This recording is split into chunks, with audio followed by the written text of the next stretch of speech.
त्याद्वारे जे त्या शिक्षण संस्थांद्वारे जे तयार होतील ते सर्व एक समाज जो की मानवीय समाज मानवीय सभ्यता निर्माण करण्यासाठी काम करतील उपयोगी ठरतील.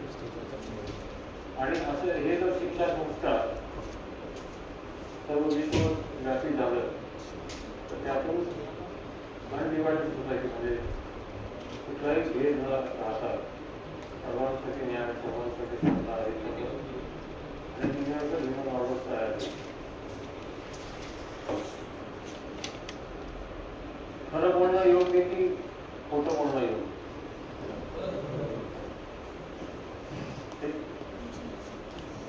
नेहमी खरं बोललं पाहिजे. आपण काय करतो? खोटं बोलून जातो कधी आणि मग त्याला जस्टिफाय करतो की कधी कधी भल्यासाठी खोटं बोलतो. आता दुसरा प्रश्न, आपल्याला सहज जगायचं आहे की अवघडून जगायचं? खरं बोलताना सहज असतो का खोटं बोलताना?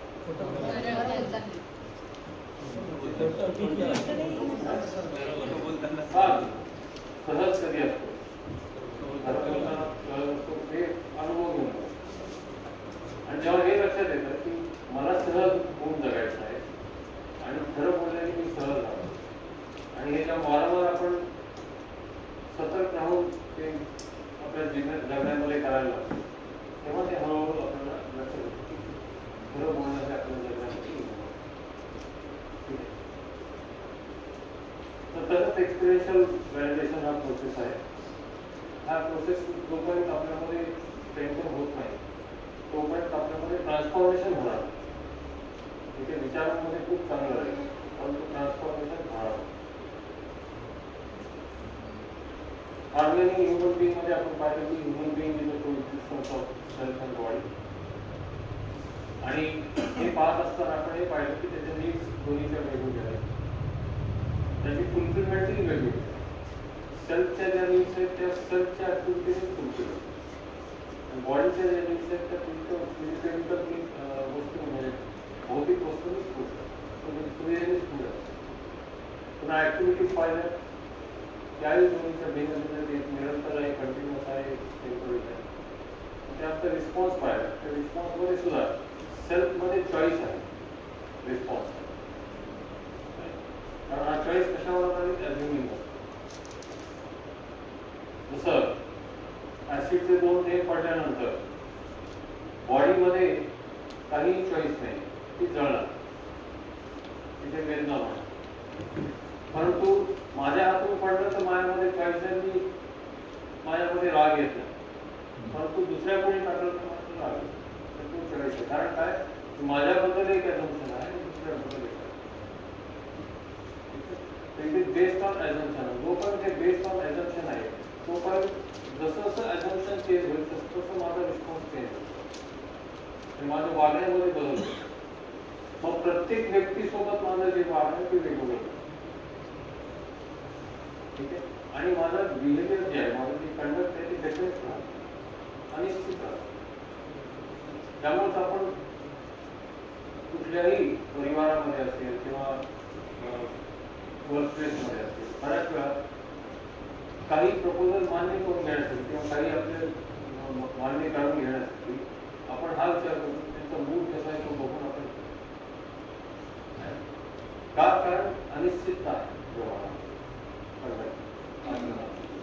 आणि ते कधीपर्यंत अनिश्चित राहील? जोपर्यंत राईट अंडरस्टँडिंग, राईट फिलिंग माझ्यामध्ये म्हणजे रियालिटी जी आहे ती पूर्णपणे जोपर्यंत माझ्यामध्ये मला समजत नाही आणि त्याप्रमाणे माझं जगणं होत तोपर्यंत ते चेंज होत असेल.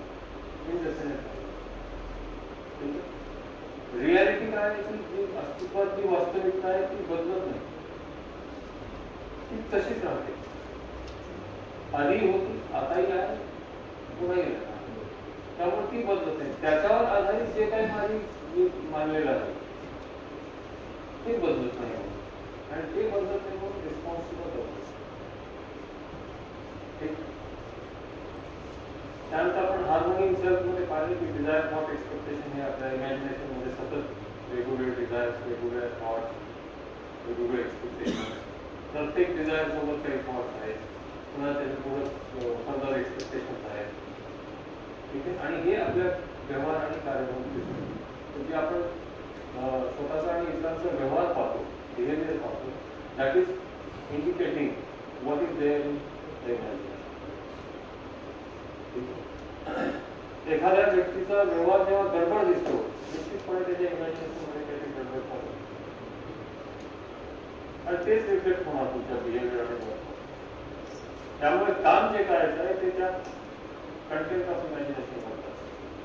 आणि काय काम करायचं आहे ते गडबड कधी कधी असतं, जोपर्यंत प्री कंडिशनिंग आणि सेन्सेशन गाईड करतायत माझे इमॅजिनेशन, माझे विचार, माझे इच्छा जोपर्यंत मान्यतेच्या आधारावर किंवा सेन्सेशनच्या आधारावर निर्माण होत आहेत, तोपर्यंत ही गडबड चालू. इथे कारण मान्यता आधारित किंवा संवेदना आधारित जे डिझायर्स आहेत ते पूर्ण केले तरी मी सुखी होतो, पण प्रत्येक इच्छा पूर्ण व्हावी हे असं वाटतं, पूर्ण व्हावी कशामुळे वाटतं की त्यामुळे मला सुखी वाटतं. जेव्हा इच्छा पूर्ण होते तेव्हा मी सुखी होतो, जेव्हा इच्छा अपूर्ण राहते तेव्हा मी सुखी होतो.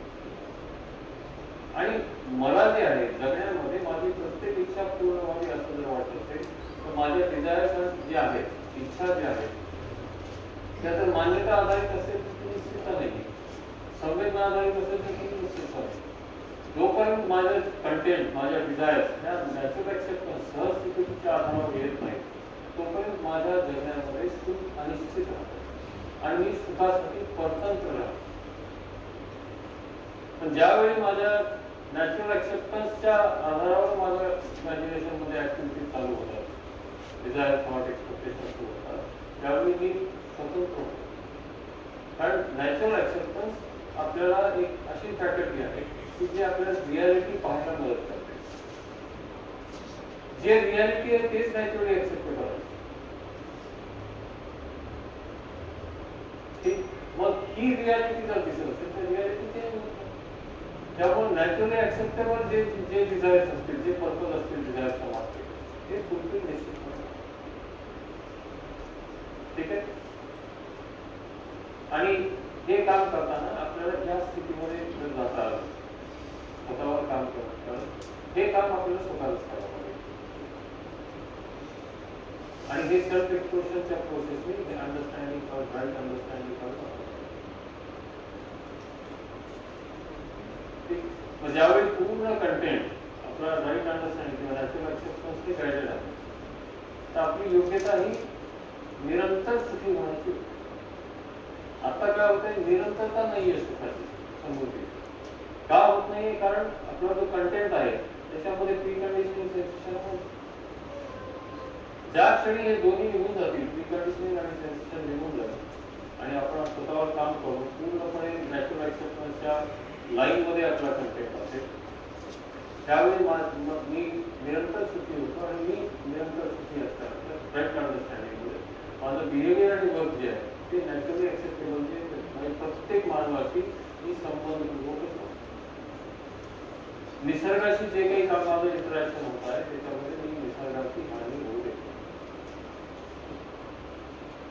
ठीक. Harmony in self with the body हे पाहिलं आपण की सेल्फ रेग्युलेशन जे फिलिंग आहे. सेल्फ रेग्युलेशन म्हणजे काय की मला माझ्या शरीराची जी जबाबदारी आहे, माझ्या जबाबदारीची फिलिंग, पोषण, संरक्षण आणि सदुपयोग आहे. माझा प्रत्येक निर्णय, शरीराशी संबंधित प्रत्येक निर्णय जेव्हा शरीराचं पोषण किंवा संरक्षण आणि सदुपयोग या अर्थाने असतो, त्यावेळी माझ्याकडे संयम. मग काही इनटेक खाण्यापिण्याच्या गोष्टी असतात, त्यामध्ये सुद्धा जे काही मी निवडतो, जे काही मी चॉईस करतो खाण्याचं, ते शरीराच्या पोषणासाठी करतो. कपडे किंवा शेल्टर हे जेव्हा मी निर्णय घेतो याच्या बाबतीत, ते माझ्या शरीराच्या संरक्षणासाठी. तो पर्पज स्पष्ट होतो. जे काही इन्स्ट्रुमेंट्स आणि इक्विपमेंट्स मी वापरतो ते मला स्पष्ट आहे की त्याचा पर्पज जो आहे तो राईट युटिलायझेशन आहे. ठीक. हे क्लिअर झालं. ते आपल्याला लक्षात येते की जे फिजिकल फॅसिलिटी जे सुविधा जी लागते आपल्याला मग नर्चरिंगसाठी असेल, प्रोटेक्शनसाठी असेल किंवा सदुपयोगासाठी असेल ती लिमिटेड आहे, तिथे अनलिमिटेड नाही. आणि लिमिटेड आहे म्हटल्यानंतर आपल्याला आपल्या किती लागतं, काय लागतं आणि किती आहे that will result in prosperity. समृद्धी म्हणजे काय, माझी जी जी सुविधेची आवश्यकता आहे त्याच्यापेक्षा जास्त माझ्याकडे आहे. मग जर मला हे लक्षात आलं की मला पोषणासाठी किती लागणार आहे, संरक्षणासाठी काय आणि किती लागणार आहे, सदुपयोगासाठी काय आणि किती लागणार आहे हे जेव्हा स्पष्ट असेल आणि माझ्याकडे किती आहे. तुम्ही समजा प्रवासाला निघाले, बसचं तिकीट पाहिलं तुम्ही, बसचं तिकीट 1,500 रुपये आहे, ठीक आहे, आणि माझ्याकडे 2,000 रुपये. ठीक, समजा तुमच्याकडे 500 रुपयेच आहे पण तुमच्याकडे कार्ड आहे, एटीएम कार्ड किंवा डेबिट कार्ड. नाही, कॅश जरी नसली तरी मी ते उपलब्ध करू शकतो. हा भाव माझा एकतर आहे किंवा मी उपलब्ध करू. म्हणजे सर्व सुविधाच्या बाबतीत, खाण्यापिण्याच्या बाबतीत असेल, कपड्या आणि घराच्या बाबतीत असेल किंवा इन्स्ट्रुमेंट इक्विपमेंट या सर्वांच्या बाबतीत स्पष्ट क्लॅरिटी असते की याचा पर्पज काय आहे, माझ्याकडे किती लागणार आहे, किती आहे. आणि हे प्रॉस्पेरिटीची फिलिंग कशासाठी आहे की ज्यावेळी प्रॉस्पेरिटीची फिलिंग असते, समृद्धीचा भाव माझ्यामध्ये असतो, त्यावेळी मी दुसऱ्यांना डॉमिनेशन करत नाही, दुसऱ्याकडून हिसकावून घेण्याची वृत्ती राहते. कारण माझ्याकडे जेवढं लागतं त्यापेक्षा जास्त म्हणल्यानंतर मी त्याच्यासाठी माझा तकमक होत नाही. पण जर माझ्यामध्ये हा भाव नसेल, माझ्यामध्ये दरिद्रता असेल, म्हणजे डिप्राइव्ड असेल, म्हणजे काय की मला जेवढं लागतं त्याच्या तेवढं माझ्याकडे नाहीये. पहिली गोष्ट डिप्रायव्हेशनची फिलिंग येण्यासाठी पहिली गोष्ट ही असते की मला किती लागतं हे स्पष्ट. मग किती लागतं हे माहित नाही म्हणल्यानंतर मी जमाच करत राहणार.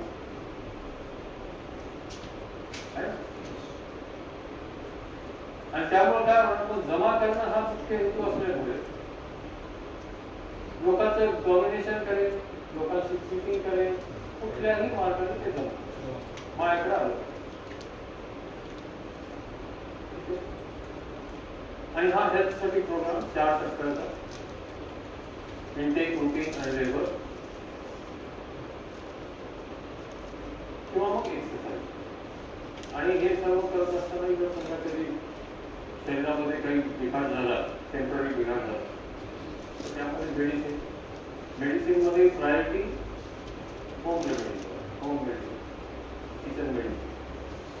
आणि त्यातूनही समजा काही आजार घडला तर त्यामध्ये आपण म्हणजे असा आजार की त्याच्यामध्ये आपल्या शरीराचा एखादा पार्ट जो आहे तो चालवण्यासाठी त्याला काहीतरी ऑपरेशन किंवा ट्रीटमेंट करावी लागते. जसं शुगरचे ह्याला ते इन्सुलिन घ्यावं, त्याच्यामध्ये तयार असे अनेक होऊ शकतात. पर्पज काय, उद्देश काय की हे सर्व करूनही माझं शरीर मला राईटली युटिलाइज करता. कारण आपल्याकडे हे शरीर जे ते इन्स्ट्रुमेंट आहे. जसं आपण आपली गाडी असते, गाडीला कधी पंक्चर झालं किंवा कधी खाली पेट्रोल पंपामध्ये पेट्रोलमध्ये काही प्रॉब्लेम आला किंवा ब्रेकमध्ये काही प्रॉब्लेम आला तर आपण काय करतो, चूज करून देतो. त्याचप्रमाणे शरीर हे माझं साधन आहे आणि ह्या साधनाद्वारेच मी माझे जे पर्पज आहे जगण्याचा तो फुलफिल करतो. आणि त्यासाठी हे 4 टप्प्यामध्ये आपण आपलं स्वास्थ्य ठेवतो.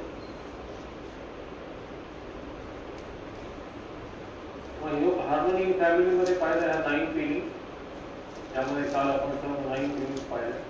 ट्रस्ट काय की जेव्हा मला हे लक्षात येते की माझं आणि इतर सर्व मानवाचं नॅचरल ऍक्सेप्टन्स शाश्वत आहे. हे क्लिअर झालं. आणि ज्यावेळी हे लक्षात येते की natural acceptance is same for all, तर एकमेकांबद्दल भेद वाटत आहे, समानता वाटते. ठीक आहे. मग त्याचा फॉर्म कसाही असेल, आफ्रिकन असेल, अमेरिकन असेल, युरोपियन असेल, चायनीज असेल, इंडियन असेल किंवा मिडल ईस्ट मध्ये, प्रत्येकाकडे पाहताना हे प्रत्येक आहे माझ्यासाठी. आपल्या घरी काम करणारे मेड असतील, स्वीपर्स असतील, वॉचमन असतील, इव्हन रस्त्यावर भीक मागणारे भिकारी असतील, त्याकडे पाहताना तुला मला लक्षात नाही त्याला सुद्धा सचिव आहे.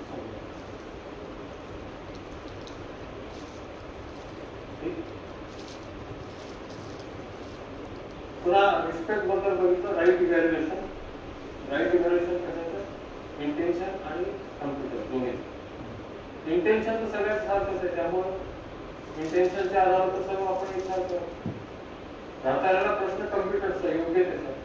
योग्यता कमी अधिक होऊ शकते, ह्या रेड आणि ब्लॅक पोर्शन किती आहे त्याच्यावर ती कम्प्युटर किती प्री कंडिशनिंग वर आधारित आपण आपलं इमॅजिनेशन मध्ये आहे आणि किती सेन्सेशन आहे त्याच्यावर आहे. जसं जसं हे रेड आणि ब्लॅक पोर्शन कमी व्हायला लागेल तसे तसे आपली अंडरस्टँडिंग वाढत जाते, राईट अंडरस्टँडिंग वाढत. ठीक आहे. आणि ज्यावेळी कम्प्लिटली आपण नॅचरल एक्सेप्टन्सच्या आधारावर आपलं इमॅजिनेशन करतो तेव्हा रेड आणि ब्लॅक लागतो.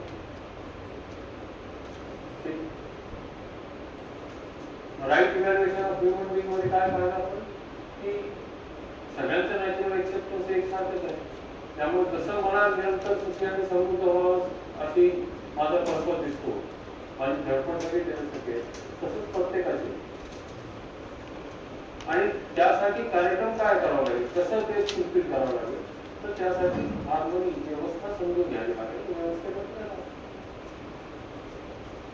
आणि हे पोटेन्शियल क्षमता प्रत्येकामध्ये आहे. ठीक. मग ह्या तिनांच्या आधारावर पर्पज, प्रोग्राम, पोटेन्शियल, लक्ष्य, कार्यक्रम आणि क्षमता या तिन्हीच्या आधारावर आधारित सिमिलरिटी. ठीक. Competence on the basis of right evaluation of all mutual competence. Competence ही योग्यता आहे, त्याचं योग्य आकलन करून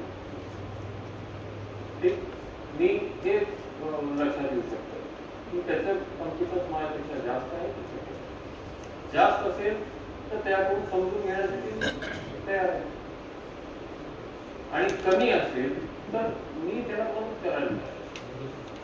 दोन्ही मध्ये विरोध नाही. ठीक आहे. त्यानंतर आपण फिलिंग्स पाहिल्या बाजूच्या, त्यामध्ये ट्रस्ट आणि रिस्पेक्ट हा प्रत्येकासाठी, प्रत्येक मानवासाठी ही गरज आहे किंवा आवश्यकता आहे. Every human being wants trust, needs trust and respect. घरी सुद्धा आपण आपल्याकडे जर लहान मुलं असतील आणि आपल्याकडे कोणी पाहुणे आले आणि आपण त्याच्याशी बोलण्यात बघतो झालं की मुलं काय करतील, मध्ये try to get your attention. That is the need of respect. किंवा म्हातारे लोक असतील, खूप सिनियर असतील, वयस्कर असतील, तर ते उगीच भोकत घेतील.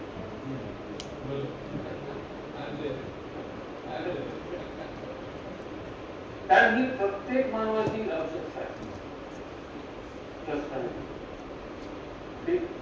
मग रेव्हरन्स जे आहे, रेव्हरन्स ही फिलिंग काय आहे की जी लोक या व्यवस्थेमध्ये पूर्ण जबाबदारीने व्यवस्थेमध्ये जगतात, व्यवस्था समजून व्यवस्थेमध्ये जगतात, अशा स्थितीला जे पोहोचलेले आहे त्यांच्याबद्दल जो भाव आहे तो रेव्हरन्स.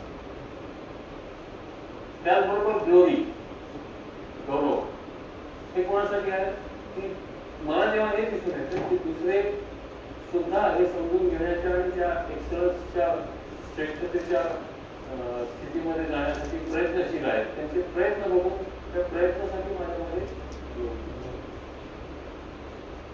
तसं आता वीकली मीटिंग किंवा मॉर्निंग सेशनमध्ये काही पार्टिसिपंट नवीन जॉईन होतात आणि ते जे प्रश्न विचारतात त्या विचारलेल्या प्रश्नावरून लक्षात येते की यांची समजून घेण्यासाठी प्रयत्न करतात. मग तशाच्याबद्दल ही ग्लोरीची भाव.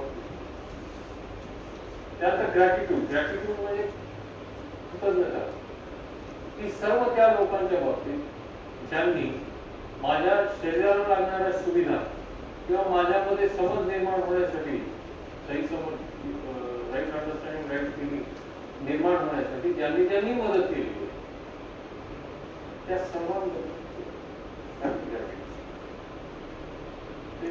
आणि मग आपण लॉ कडे गेलो की when I am able to see that every unit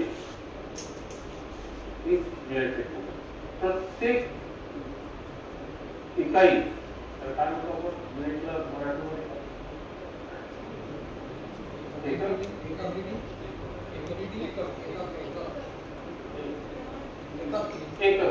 एकक म्हणजे युनिट होतं ते युनिट नाही म्हणत, एंटिटी, एव्हरी एंटिटी. ठीक आहे. मग इथे गाद्या आहेत, सतरंजी आहे, कॅमेरा आहे, फॅन आहे, एसी आहे, लॅपटॉप आहे, बॅटरी आहे, हे सर्व जेव्हा तिच्या सर्वांशी मला संबंध पाहता येतो तुमची जी दृष्टी आहे ती सर्व व्यापक होतं, होलिस्टिक होतं. मग माझे जे निर्णय मी घेतो, निर्णय घेत असताना या सर्व माझा संबंध प्रत्येकाशी असल्यामुळे मी निर्णय घेताना माझा एखाद्या डिसिजनचा परिणाम काय होणार आहे याचा विचार करून घेतो. ठीक आहे. दॅट इज लव. तर हे 2 दिवसाचा विकास होता. तुमचे जर काही प्रश्न असतील, काल असाइनमेंट सोडवताना काही जे नवीन जाणवलं किंवा काही प्रश्न अडले असं काही असेल तर आपण 5 मिनिट देऊया. 5 मिनिटानंतर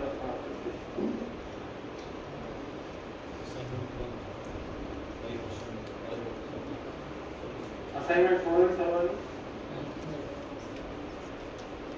एखाद्या प्रश्नावर लिहिताना तुम्हाला काही विचार आले असतील ते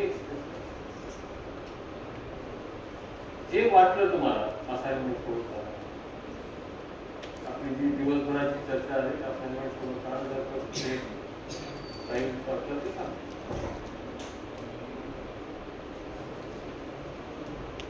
yes.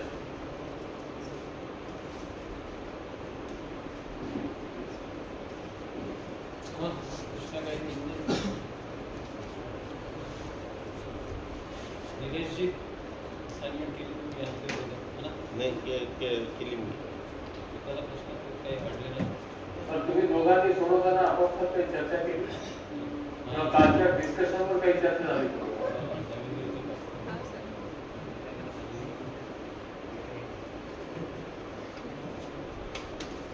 Yes sir.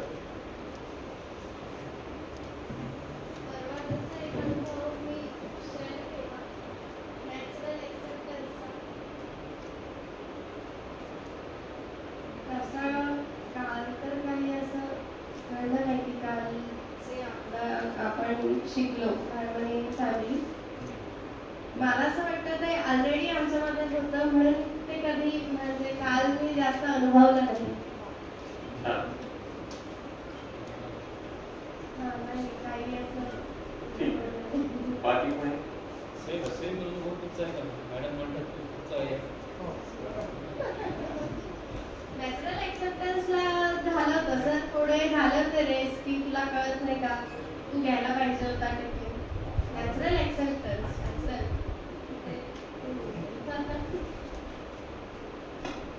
Yes. Anyone?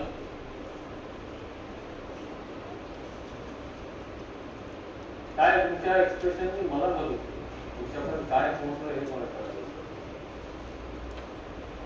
मला मदत करायची कोणतरी होतं.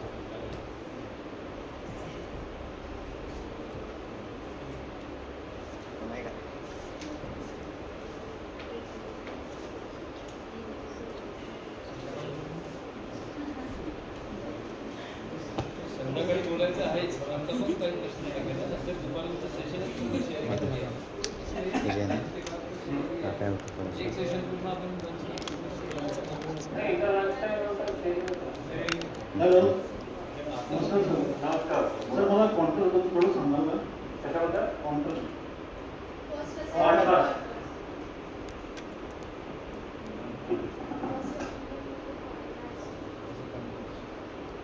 तो प्रश्न असा आहे की आपण जे आपल्या डिझायर्स आहेत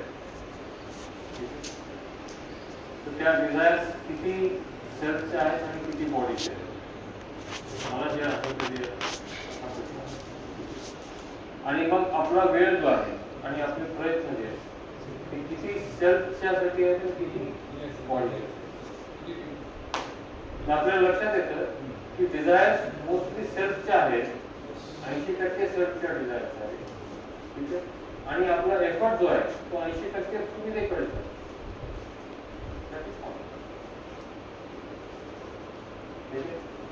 हे दुखणं गुडघ्याला आणि पट्टी डोक्याला.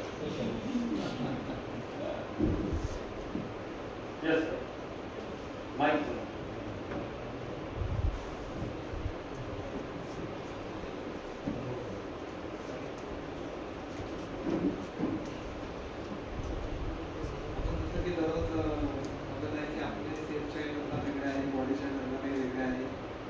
राईट अंडरस्टँडिंग थ्रू किंवा नॅचरल ॲक्सेप्टन्स थ्रू आपण त्या पद्धतीने आपले ॲक्शन करायचे. तर काल मी इथून गेलो, माझी तब्येत खराब झाली आणि थोडं मी गावात कार्यक्रम पण होता, त्या कार्यक्रमात गेलो पूर्ण वाजल्या, तब्येती डाऊन होती. तर म्हटलं की बाबा माझी बॉडीची गरज काय आहे, आराम करण्याची. सगळं मोबाईल वगैरे काय लक्ष दिलं नाही आणि असाइनमेंट पण रात्री मी सबमिट केली नाही. बॉडीला गरज होती आरामाची, सगळ्या गोष्टी वगैरे होते आणि दिवसभर आलो. सकाळी उठून आता पण तब्येत खराब आहे, सकाळी उठून थोडं रिलॅक्स माइंडने असाइनमेंट सबमिट केले.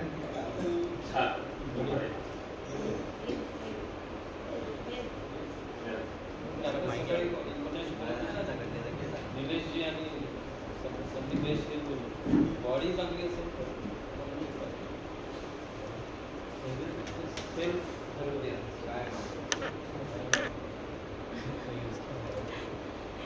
कल एक्चुअली हम लोग यहाँ से जाने के बाद एक दूसरे काम के लिए बाहर गए. सो यहाँ से जाने का everything is fine. After some time पता नहीं मुझे बहुत गुस्सा आ रहा था क्योंकि मैं बहुत देर से बोल रही थी कि ये काम पेंडिंग है. So he is very cool end काम. बोले क्या मुझे इग्नोर कर रहे हो अभी भी, यानी मैं जब से बोले जा रही हूँ and you are ignoring me. तो फिर थोड़ी देर में चुप रहे तो मैं ऑटोमेटिकली चुप हो गई कि अब कुछ रिएक्ट करने के लिए है ही नहीं. बट यानी आफ्टर सम टाइम अगेन कि ये काम पेंडिंग है, हमें करना ही है और मुझे 2-3 डेज बाद जाना है. तो मैंने कहा कि ये कंप्लीट करके जाना है. तो मैंने बोला आप कर ही नहीं सकते हो अगर आपके पीछे नहीं लगे ना. ओवर इवैल्यूएशन कि अगर मैं आपके पीछे नहीं लगी तो आप कभी अभी तो क्या मैं 10-15 दिन बाद वापस आऊंगी तब तक ये काम हुआ ही नहीं रहेगा. तो ये सेट दैट एक काम कर तू घर पे चले जा, सो जा, लगे तो मैं कर लूंगा सारा काम. तो सिचुएशन इज दैट कि उस टाइम पे जो नेचुरल एक्सेप्टेंस था वो मुझ में नहीं था कि नहीं आप कर ही नहीं सकते हो, कुछ भी हो गया तो भी वो मुझे ही करना पड़ेगा. नेचुरल एक्सेप्टेंस था, उसको रेफर नहीं करता. हाँ, और दूसरी चीज वो कि जब ये चुप थे तो ऑटोमेटिकली मैंने बोला आप बोल के मतलब नहीं, मुझे क्लिक हो गया कि नहीं बोलना नहीं है. अब ये चीज मुझे समझ में आ गई. चलो ध्यान तो जा रहा है.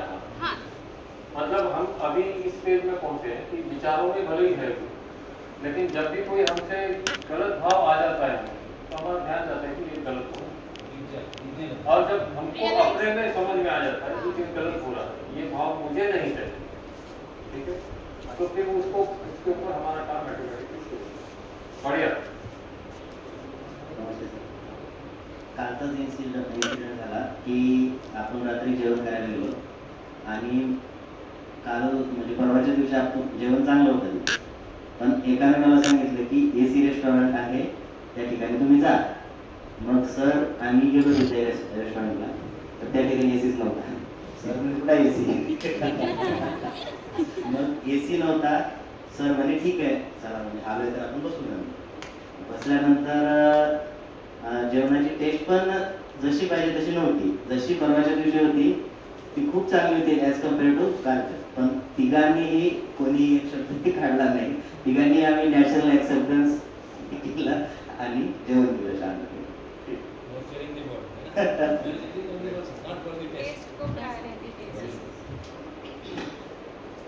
ठीक है, thank you very much. Justice बद्दल थोडंसं सांगा, एक्सप्लेन करणार. जस्टिस देखिए किसी भी मानव मानव संबंध में ह्यूमन ह्यूमन इंटरेक्शन में दोनों ही मानव की मूल चाहना ये है कि सुखी हो जाए समुद्र. तो किसी भी इंटरेक्शन में जब ये रिजल्ट आता है कि आपके व्यवहार से दूसरा भी सुखी होता है, आप भी सुखी होते हैं, तो जस्टिस. हम जस्टिस तभी कर पाते हैं जब हमारी समझ पूरी हो, जब हमें हमारे अंदर समझ का भाव. ठीक. इसके ऊपर एक क्वेश्चन. माइक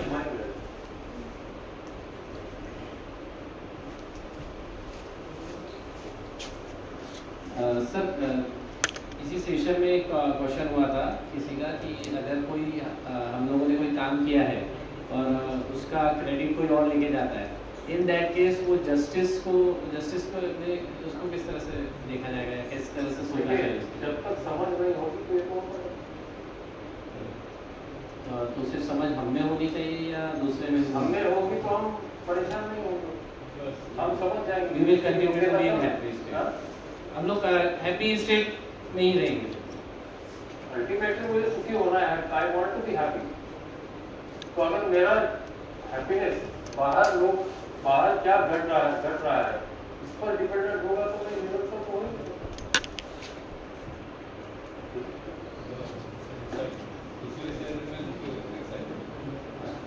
चलो, तो समाज में व्यवस्था को हम डिस्कस करते हैं और इंट्रोडक्टिव वर्कशॉप होने से बहुत संक्षिप्त में इसको लेते हैं. ठीक. तो ये हमारे ध्यान में दिलाने के लिए उसके लिए क्या प्रोग्राम है और समझ बनाने के लिए क्या प्रोग्राम. ठीक. तो हमारा ह्यूमन ठीक है. तो परिवाराच्या पुढे जेव्हा जातो society is the next larger order. Larger order कशाला म्हणतो आपण? पेन आहे. पेन एक युनिट आहे. ठीक आहे. पेनचा रोल काय? How pen contributes for you?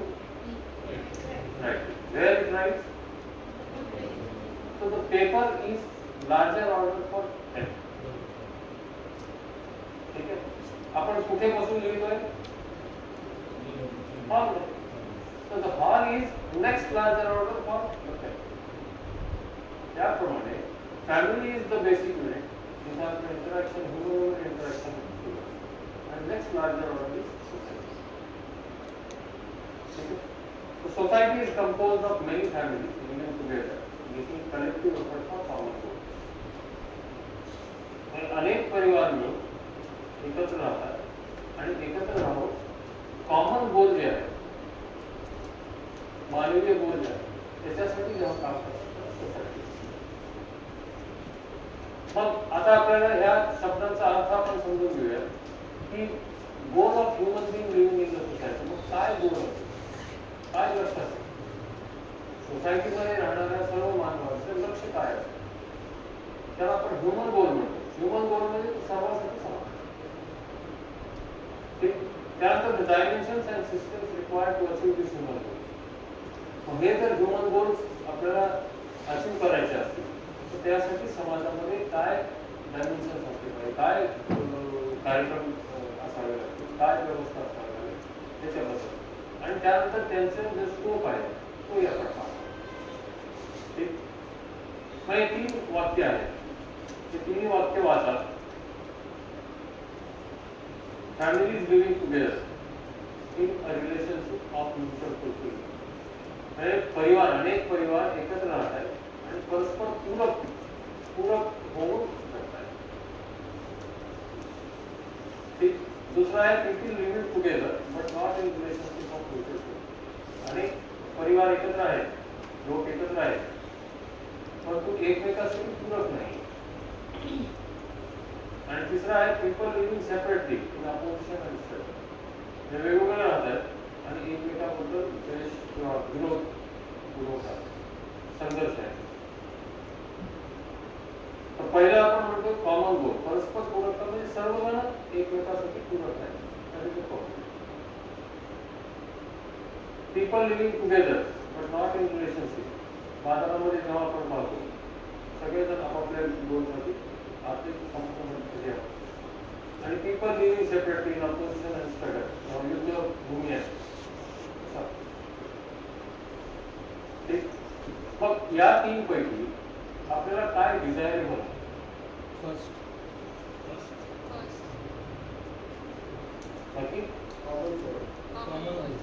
म्हणजे अशा समाजाची रचना अशी असावी की तिथे सर्वजण परस्पर पूरकतेने राहतात.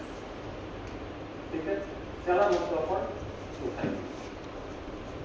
जिथे लोक तर आहेत, भरपूर लोक आहेत, परंतु एकमेकाशी संबंधित नाही आहे, काही म्युच्युअल फुलफिलमेंट नाही, प्रत्येकाचा वेगवेगळा गुण आहे.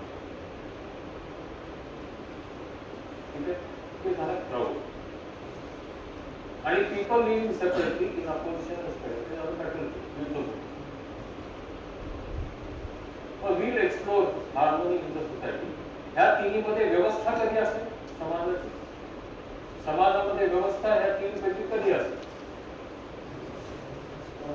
वन मध्ये सर व्यवस्था असेल, टू मध्ये असेल तर थ्री मध्ये. ठीक आहे. So the base of harmony in the society is harmony in the family. Right? समाजामध्ये व्यवस्था कधी होईल? जेव्हा परिवारामध्ये व्यवस्था असेल. ठीक आहे. आणि परिवारामध्ये व्यवस्था कधी होईल? जेव्हा प्रत्येक मानवामध्ये व्यवस्था होईल. तर हे मानवीय लक्ष आहे, मानव लक्ष. आणि हे चारही लक्ष जे आहे ते आपल्या प्रत्येकाला नॅचरली ऍक्सेप्टेबल आहेत ते टेस्ट करून चेक करून. Right understanding and right feeling in every individual, that is happiness. Is happiness naturally acceptable to us, all of us?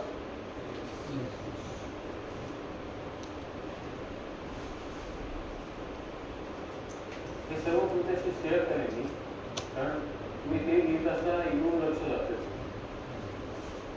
And share all PPT, PDF book, textbook आहे त्याचं, PDF सुद्धा share करेन. तुमच्याबरोबर व्हिडिओचे links share करेन. Material तुम्हाला पाहिजे तेवढं पाहिजे ते मिळेल. ठीक आहे. तर मी बोल हां, तुम्हाला एखादी नोट करून घ्यायची होती, पण हे इथं जे लिहिलं ते नोट करून घेण्याची गरज नाही. असाइनमेंटसाठी कामाला लागतं सर. हां, असाइनमेंटसाठी कामाला लागतं.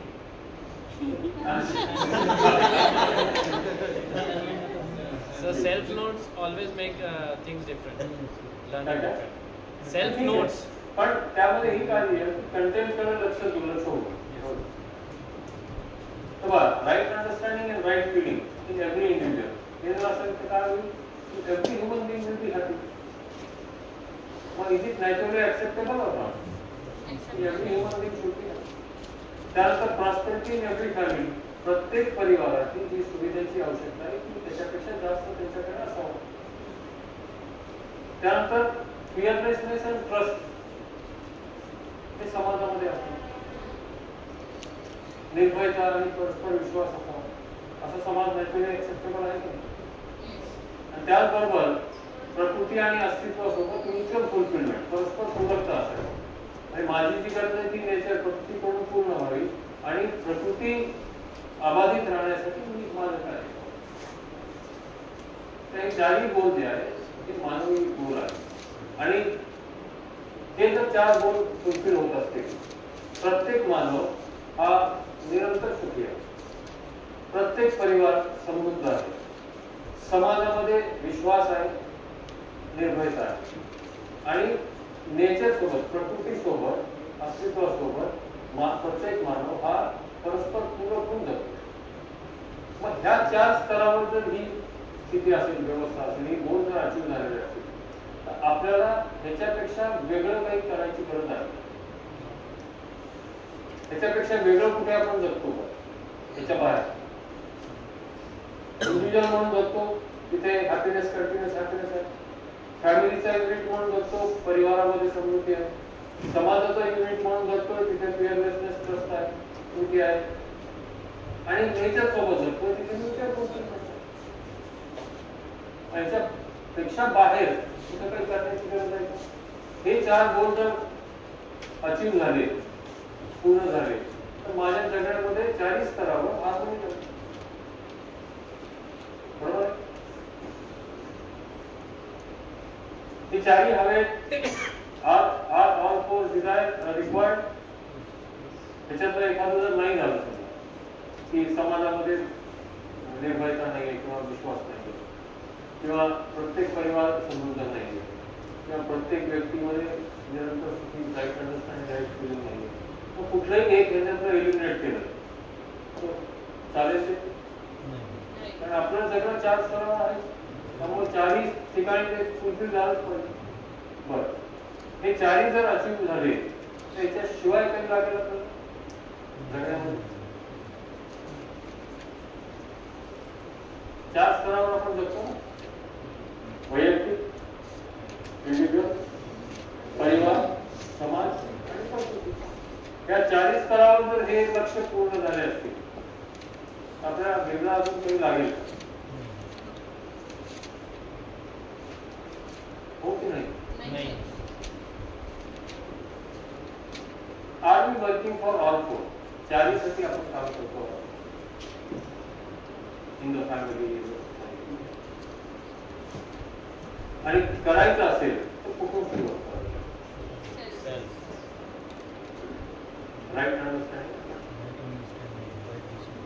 कारण राईट अंडरस्टँडिंग आणि राईट फिलिंगची सुरुवात झाली तर काय होईल? प्रत्येक मानव जर राईट अंडरस्टँडिंग आणि राईट फिलिंग निरंतर सुखी होऊन जगत असेल, संबंधपूर्वक जगत असेल, तर right understanding will help us to know how much physical facility. म्हणजे योग्य समज जर माझ्यामध्ये असेल, समज जर माझ्यामध्ये असेल तर माझी सुविधेची आवश्यकता किती आहे, माझ्याकडे किती आहे. परिवारामधला प्रत्येक व्यक्ती स्वतःची सुविधाची गरज किती आहे, किती लागणार आहे, किती आहे हे त्याच्याकडे स्पष्ट असेल, त्याच्यामध्ये समृद्धीचा भाव होईल आणि त्यामुळे प्रत्येक परिवार हा समृद्ध होईल. समृद्धीचा भाव केव्हापर्यंत येत नाही? माझ्याकडे जे आहे ते पुरेसं आहे की नाही हे जोपर्यंत माझ्यामध्ये तोपर्यंत समृद्धीचा भाव येतो. आज माझा जो पगार आहे,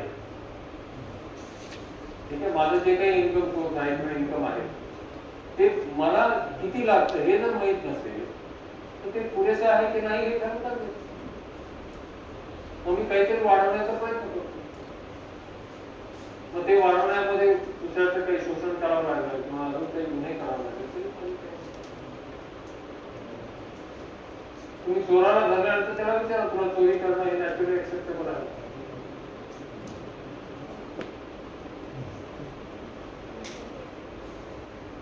जोपर्यंत हे डिझायर्स फ्री कंडिशनिंगनी भरलेले आहेत किंवा त्याच्यामध्ये सेन्सेशन आहे आणि प्रत्येक परिवार जर समृद्ध असेल तर समाजामध्ये एक दुसऱ्याचं शोषण करण्याचे किंवा डॉमिनेट करण्याची गरज. समाजामध्ये भयमुक्त समाज असेल, निर्भयता असेल आणि त्याचबरोबर कुणीही प्रत्येक जण राईट अंडरस्टँडिंग, राईट फिलिंग आणि समृद्ध असल्यामुळे नेचरलाही एक्सप्लॉइट करण्याचं काम होणार. प्रत्येक जण नेचरला म्युच्युअल फुलफिलमेंट होणार. तर हे 4 गोल जर अचीव झाले आपल्याला अजून काहीही करण्याची गरज पडणार नाही, फक्त कंटिन्युटी त्यामध्ये राहण्याची. पण आजची स्थिती जर आपण पाहिली तर सर्वजण एका मान्यतेने ग्रासलेले दिसतो आपण. काय मान्यता आहे? मनी इज एव्हरीथिंग, पैसा ही सब कुछ है.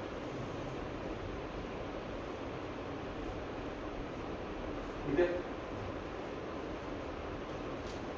पैसा असेल तर सगळे जवळ येते. मग पैसा हा मुख्य होऊन जातो. मग एज्युकेशन घेत असताना सुद्धा माझं लक्ष एकच आहे की चांगला जॉब मिळाला पाहिजे, चांगला पगार मिळाला. प्रत्येक ठिकाणी तोच.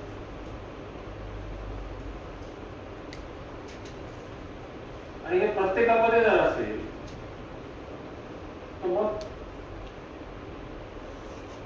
ह्या ऍझम्पशनमुळे काय समाजामध्ये काही लोक असतील जे दुसऱ्याचं शोषण करतील, डॉमिनेट करतील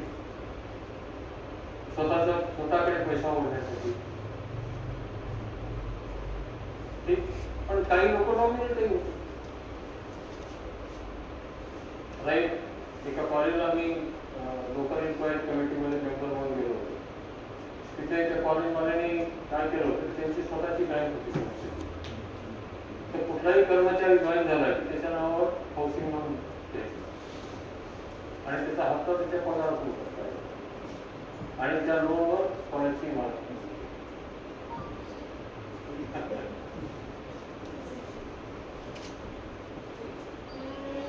काय केलं, डॉमिनेशन आहे, एक्सप्लॉयटेशन आहे. ठीक आहे. आता काय होतं की जे लोक असे पैशासाठीच फोकस्ड आहेत, त्यांच्याकडे किती पैसा आला तरी त्यांना ते स्पष्ट नाही की किती लागतो. आणि जेव्हा अतिरिक्त पैसा यायला लागतो तेव्हा त्याचं काय करायचं हे स्पष्ट. ठीक आहे. मग वो उन्माद, लाभ उन्माद, काम उन्माद असे सुरू. मग भोग उन्माद म्हणजे माझ्याकडे पैसा आहे पण 10 गाड्या घेऊन दर महिन्याला वेगळी गाडी. ठीक आहे. त्यानंतर ऑब्सेशन फॉर प्रॉफिट. याच्यामध्ये एक अनुभव मला उदाहरण तुमच्यासमोर मांडता येईल. एक खूप फेमस टूथपेस्ट कंपनी आहे. ठीक आहे. तर त्या टूथपेस्ट कंपनीमध्ये त्यांनी विचार केला की आपलं मार्केट शेअर तर चांगलं आहे, नंबर 1 वर आहे, परंतु तरीही आपलं सेल वाढलं पाहिजे. मग त्यासाठी काहीतरी आयडिया पाहिजे, काय करा. मग त्यांनी सर्व कर्मचाऱ्यांसाठी एक कॉम्पिटिशन ठेवली की तुम्ही एखादी अशी आयडिया सुचवा की ज्याच्याने आपलं मार्केट शेअर वाढेल आणि प्रॉफिटही वाढेल, सेल वाढेल. मग त्यापैकी एकाने सुचवलं की जे ट्यूब आहे टूथपेस्टची, त्याचं जे आउटलेटचं डायमीटर आहे ते थोडंसं वाढतं. ठीक आहे. काय होईल, आपण जेव्हा टूथपेस्ट वापरतो तेव्हा आपलं प्रेशर काही आपण व्हॅरी करत नाही, रोजच्या सवयीप्रमाणे घेतो. परंतु डायमीटर वाढल्यामुळे जास्त मटेरियल आहे, लोकल कन्झ्युम. मी जेव्हा पहिल्यांदा ऐकलं तेव्हा मला वाटतं किती excellent idea, out of the box thinking. पण मी अशी जर निर्णय घेतला तर मी माझ्या कन्झ्युमरचं एक्सप्लॉयटेशन, त्याची जी बिलिंग आहे माझ्याकडे त्याचं एक्सप्लॉयटेशन. ठीक आहे. त्यानंतर ऑब्सेशन फॉर सेन्शुअल प्लेजर. खूप पैसा आला. तुम्ही पुण्याच्या बिल्डरच्या मुलांनी केलेला ऍक्सिडेंट ऐकला असेल.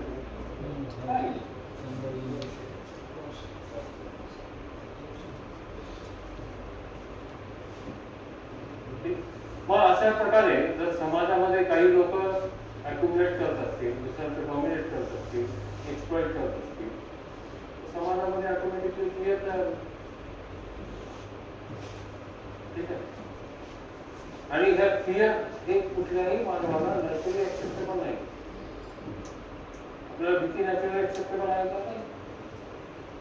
मग कुठे ना कुठे त्याला reaction that will create terrorism and war. Okay. त्याचबरोबर पैसा हा मुख्य असल्यामुळे नेचर कडून जे काही एक्सप्लॉयटेशन करतो मी, जसे वाळू माफी आहे किंवा अजून काही इतर ती नेचरला एक्सप्लॉइट करते. ठीक. त्याच्यामध्ये भाग हे आहे की नेचरचं मी मास्टर माझ्यासाठी तयार आहे.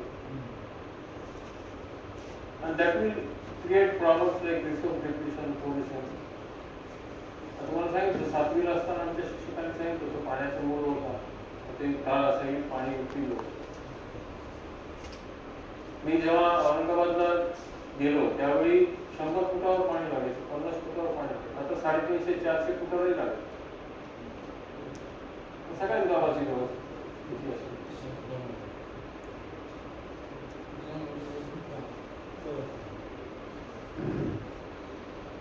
तर मग ह्याच्यावर हे का होत आहे, ते प्रीकंडिशनिंग आणि सेन्सेशन असल्यामुळे आपलं जे इमॅजिनेशन मध्ये डिझायर्स आहे त्या सूर्य त्या बेसिक जे डिसअंडरस्टँडिंग आहे त्याच्या अभाव, त्यामुळे सगळे प्रॉब्लेम. पहिला पर्याय काय, हे गोल जर अचीव करायचे असतील तर आपल्याला समाजामध्ये हे मानवी व्यवस्था पाहिजे. मानवी व्यवस्थेमध्ये काय, एज्युकेशन संस्कार should help to develop right understanding and right feeling in every child.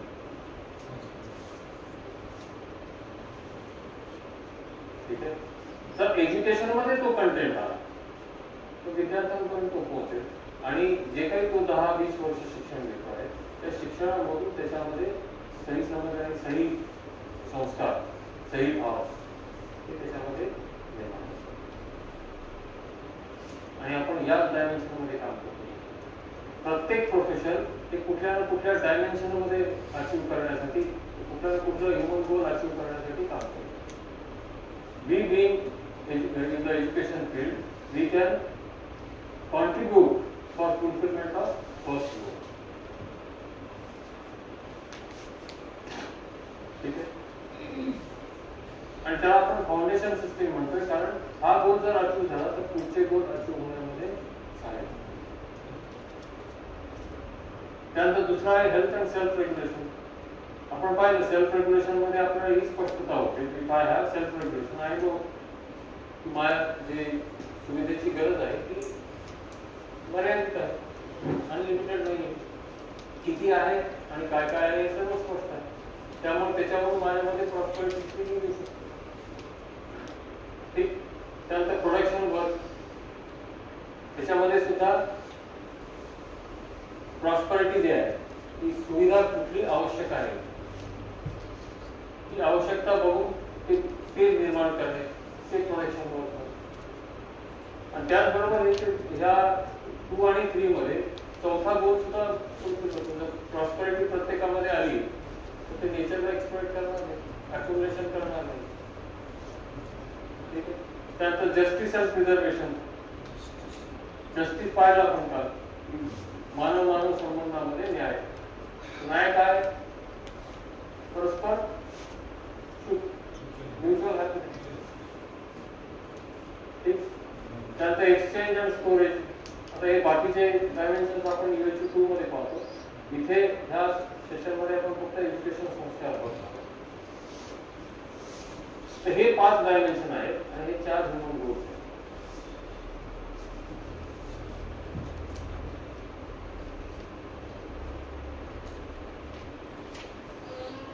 Education संस्कार. Education to develop right understanding of harmony at all levels of human being. Education हे right understanding and right feeling develop व्हावी त्या दृष्टिकोनातून education संस्कार जर असेल प्रत्येक मानव जो ह्या एज्युकेशन मधून जाईल त्याच्यामध्ये त्या एज्युकेशन द्वाराच त्याच्यामध्ये सही समज सही भाव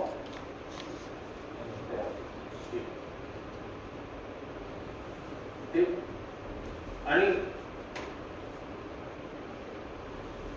सही समज सही भाव म्हणजे काय की व्यवस्था 4 स्तरावरती समजून रियालिटी समजून. आज तसा कुठलाही सब्जेक्ट आपल्याला दिसत नाही. आपणही आता 20-25 वर्ष शिकलो. कुठला सब्जेक्ट असा होता ज्याच्यामध्ये आपल्याला त्या व्यवस्थेबद्दल आपल्याला समजण्याची संधी मिळते. मानव मानव संबंधामध्ये काय व्यवस्था आहे, मानव आणि निसर्गाच्या संबंधामध्ये काय व्यवस्था. मग संस्कार कशाला म्हणतो आपण, the commitment, preparation and practice of living in harmony. Harmony जेव्हा लक्षात येते त्याच्यामध्ये जगण्यासाठी, कारण शरीरासोबत आपण जगतोय म्हणजे सुविधेची आवश्यकता आहे. ठीक आहे. मग preparation includes learning the skills and technology for living in harmony. मग जी काही सुविधेची गरज आहे ती उपलब्ध करून घेण्यासाठी किंवा ती प्रोड्यूस करण्यासाठी जे स्किल्सची आवश्यकता आहे ती स्किल्स शिकणे. Technology for living in harmony at all 4 levels from self to the entire. म्हणजे 4 स्तरावर जी काही आवश्यक आहे त्याचा समज. That is 4 levels, individual, family, society. ठीक आहे. UHU 2 मध्ये आपण बाकीचे सर्व डायमेन्शन्स आणि सिस्टमचा विचार करतो. इथे आपण फक्त एवढंच. एज्युकेशन संस्कार Education is for developing right understanding. And sanskar, commitment, preparation, practice for right living. Preparation includes learning right skills and technology. Right skills कशाला बोलतो आपण? की which does not dominate or exploit others and the nature. Development of the competence to lead with definite human conduct, discipline to self-discipline. जेव्हा आपल्यामध्ये definite human conduct साठी आपण तेवढी योग्यता येईल, तेव्हा I will be self-disciplined. मला कोणी सांगायची गरज नाही. The right understanding, right feeling and right skill कशाला म्हणतो? Right understanding is wisdom or clarity about what to do as human being. मानव म्हणून मी काय केलं पाहिजे, काय नाही केलं पाहिजे, हे ठरवता येईल.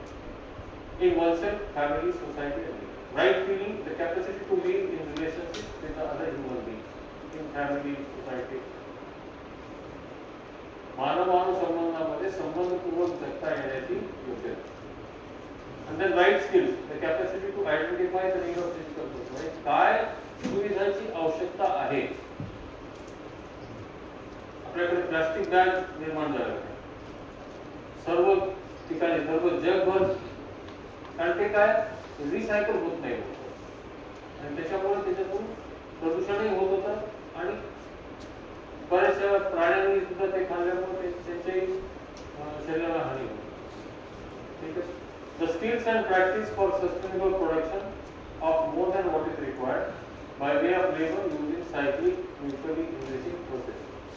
जे काही सुविधा आवश्यक आहे त्या सुविधेचं उत्पादन करताना सुद्धा नेचरचं किंवा इतर मानवाचं एक्सप्लॉयटेशन होणार नाही हे लक्षात घेऊन ते स्किल्स वापर आणि this will lead to feeling of profit.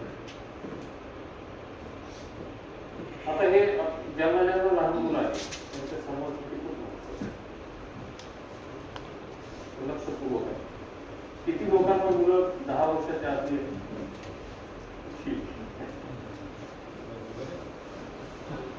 आता हे तुम्ही रिलेट करू शकाल.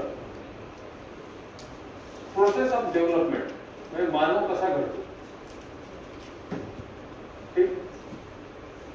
ते बाळ जेव्हा जन्म घेतं, मूल जेव्हा जन्म घेतं आणि जेव्हा ते आसपासच्या परिसराशी त्याची ओळख व्हायला लागते, परिवारातल्या सदस्यांची, परिवाराच्या सदस्याकडे आई, वडील, आजी, आजोबा, भाऊ सगळे पाहिजे आणि सुरुवातीला तो त्यांचं अनुकरण करतो. तो बघतो की आई वडील मोबाईलवर बोलतात, ते काय करेल, चप्पल उठेल,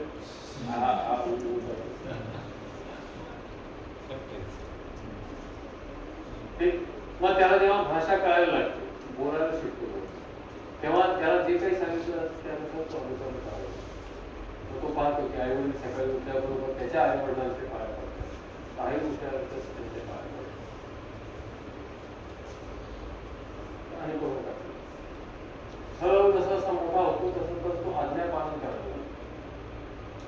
मग त्याला सांगितलं जाते की बाबा रे आम्ही बाहेर जाऊन येतो, काका येते, आल्यानंतर त्यांना पाठवतो.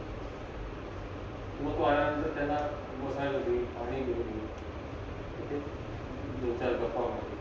अशा पद्धतीने अनुशासन आणि आज्ञा पालन. आता इथून सुरुचा प्रवास सुरू होतो शाळेमध्ये. शाळेमध्ये आल्यानंतर शिक्षकांचा आणि इतर मित्रांचा त्याचा संपर्क येतो. ठीक आहे. मग तो स्वतःमध्ये व्हेरिफिकेशन करायला लागतो की शाळेमध्ये शिक्षक कसे वागतात, आई वडील कसे वागतात.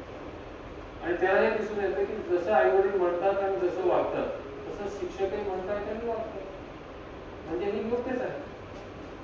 आणि मलाही हे करताना ते नॅचरली ऍक्सेप्ट करत. पण त्याला ते जेव्हा स्वतःमध्ये जेव्हा व्हेरिफिकेशन सुरू होतं तेव्हा त्याला लक्षात येते हा हे योग्य. आई वडीलही तेच सांगतात, शिक्षकही तेच सांगतात, आई वडील तसंच वागतात आणि शिक्षक आणि हे योग्य. आणि मग तो जेव्हा त्याला हे लक्षात येतं की हे योग्य आहे, तशाच जगण्यामध्ये तो स्वयं मनुष्य असेल, त्याला सांगावं लागेल. मग कुणी पाहुणे आल्याबरोबर, मोठे जर कुणी असतील तर तो आल्याबरोबर पाया पडतो, त्याला सांगावं लागेल काकाचे पाया. कारण त्यांनी ते पाहिलेलं असते आणि ते त्याला व्हेरिफिकेशन मध्ये लक्षात येते की इथेही तसंच आहे, इथेही तसंच आहे, हे योग्य आहे. आणि पुढे जसा जसा तो वरच्या वर्गात जायला लागतो, टीनेज मध्ये यायला लागतो, तेव्हा त्याच्यामध्ये आत्मविश्वास निर्माण होतो. कारण त्याच्यामध्ये तोही सुखी होत आणि दुसराही सुखी होतो. ओके. आणि ह्या पद्धतीने जे अनुसरण म्हणजे इमिटेट पासून सुरू झालं ते नोईंग पर्यंत पोहोचतं. आणि असं जे अंडरस्टँडिंग पूर्ण सेल्फ कॉन्फिडंट असलेला आत्मविश्वासाने भेटणार जेव्हा इंडिव्हिज्युअल त्या वयात येतो तेव्हा त्याच्याशी दुसऱ्याचं लग्न दुसऱ्या इंडिव्हिज्युअल ते दुसरा इंडिव्हिज्युअलही अशाच प्रोसेस म्हणून घेतला तेव्हा दोन्ही समजदार आहे. ठीक आहे. आणि अशा समजदार परिवारामध्ये जो नवीन पिढी जन्म घेते अजून जास्त समजदार होते.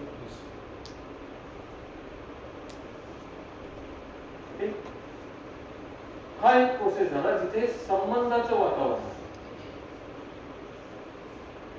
संबंधाच्या वातावरणामध्ये जी डेव्हलपमेंट होते तिथे आत्मविश्वासाने जगतो आणि प्रत्येक नवीन पिढीचे अजून जास्त आत्मविश्वासाने अजून जास्त समजदार. दुसरा आहे एन्व्हायरमेंट ऑफ डॉमिनेशन, दबाव. इथे सुरुवात मुलाची इमिटेशन पासून होते, अनुसरण करायला लागते. तो बघतो की आई वडील फोनवरून बोलताना आरडाओरडा करतायत, एकमेकाशी बोलताना सुद्धा रिॲक्शन आरडाओरडे करतायत. ठीक आहे. तोही तुम्ही पहा, काहीतरी घे आणि आरडाओरडा करायला लागतो. तुमच्याशी बोलताना सुद्धा असा हातवारे करून भांडण्यासाठी बरेचसे व्हिडिओ पालक लोक आपल्या मुलाचे कौतुक करण्यासाठी असे व्हिडिओ करतात. ठीक. मग पुढे पुढे तो अनुकरण करायला लागतो. ठीक. त्यानंतर काय होतं, दबावामुळे तो आई वडील जे सांगतात ते करायला. मग एका ठिकाणी तेव्हा वडील सांगतात, त्याला आई वडील सांगत असतात की खरं बोलावं नाही, खोटं कधी बोलू नये. बरोबर, तो खरं बोलायला सुरू होतो. आणि एकदा फोन येतो वडिलांना, फोन वडील लांबून बघतो, म्हणतात ते फोन उचल आणि काकांना सांगून घरी नाही. ते बरोबर उचलतं, नंतर बाबा म्हणतात ते घरी नाही.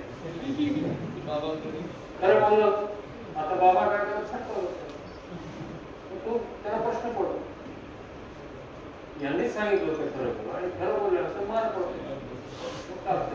खरं बोलावं ते तो. ठीक आहे. मग त्याचा संबंध जेव्हा तो शाळेत जातो, शाळेमध्ये शिक्षकाचा संबंध त्याचा मर्यादित असतो क्लासरूम पुरता. आणि शिक्षक खूप चांगल्या गोष्टी सांगतात. मग त्याला हे लक्षात येईल शिक्षक किती चांगले वागतात, किती चांगलं बोलतात, माझे पालक अशी करतात. मग त्याला लक्षात येतं की नाही, जे पालक करतात ते चूक. मग त्याला काही समजून सांगण्याचा प्रयत्न केला आई वडिलांनी, नाही तुम्हाला कळत नाही, त्या टीचरने असं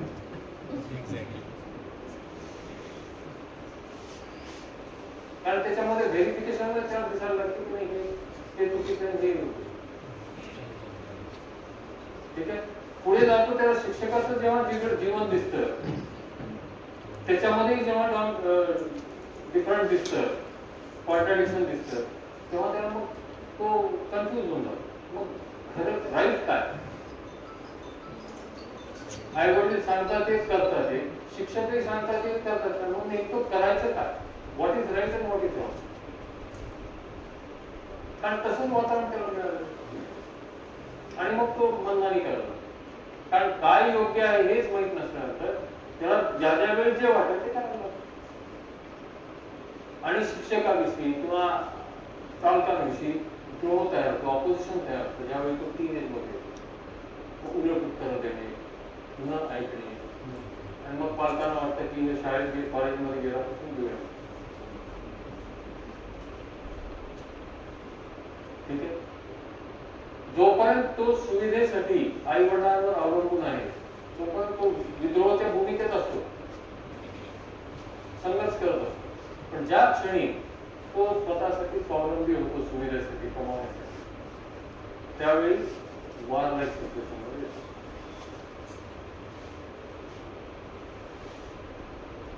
ठीक.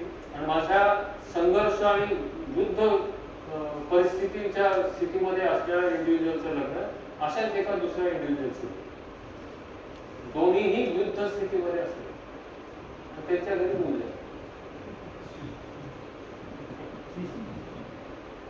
ठीक आहे. मग काय होईल, प्रत्येक नवीन पिढी ही जास्त अपोजिशन कॉन्ट्रडिक्शन मध्ये, कारण योग्य काय हेच माहिती, आई वडिलांनाच माहिती, त्याच्यापर्यंत त्याला माहिती. ठीक आहे. देन देअरफॉर हे जेव्हा मोठे होत जातात तेव्हा more opposition with the family, more struggle in the society, more conflict with the nation, हे सर्व इश्यू होतात. आताची स्थिती काय वाटते आपल्याला? संबंधाचं वातावरण आहे की डॉमिनेशनचं वातावरण? अगदीच सगळीच ठिकाणी आहे असं नाही, काही प्रमाणात. अगदीच आपण क्लिअर कट डिस्टिंक्शन करत नाही, कारण दोन्ही आहे, पण मेजॉरिटी आपल्याला. ठीक आहे. तर हा प्रोसेस आहे लक्षात ठेवा. त्यामुळे आपण विद्यार्थ्यांना शिकवताना सुद्धा UHVचा जो प्रोसेस आहे तो संबंध ते भाव तो रक्तयोग्य शिकणार. त्यासाठी आपल्यामध्ये ती टीचरमध्ये ती योग्यता निर्माण व्हावी लागते की विद्यार्थी कसाही वागला तर त्याच्याशी संबंधपूर्वक जगता आला पाहिजे. आणि माझ्या नेहमी संबंधपूर्वक जेव्हा मी जगायला लागतो तेव्हा त्याच्यामध्ये माझ्याबद्दल विश्वास निर्माण होतो.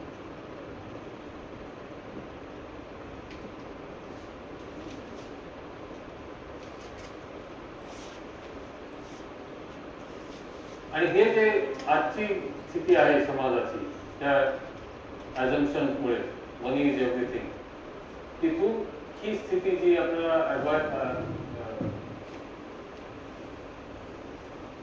जी आपल्याला वाटते की असा समाज असावा ज्याच्यामध्ये प्रत्येक मानवामध्ये राईट अंडरस्टँडिंग, राईट फिलिंग असावी, प्रत्येक परिवार समृद्ध असावा, तर ही स्थिती आणण्यासाठी ट्रान्सफॉर्मेशनची आवश्यकता.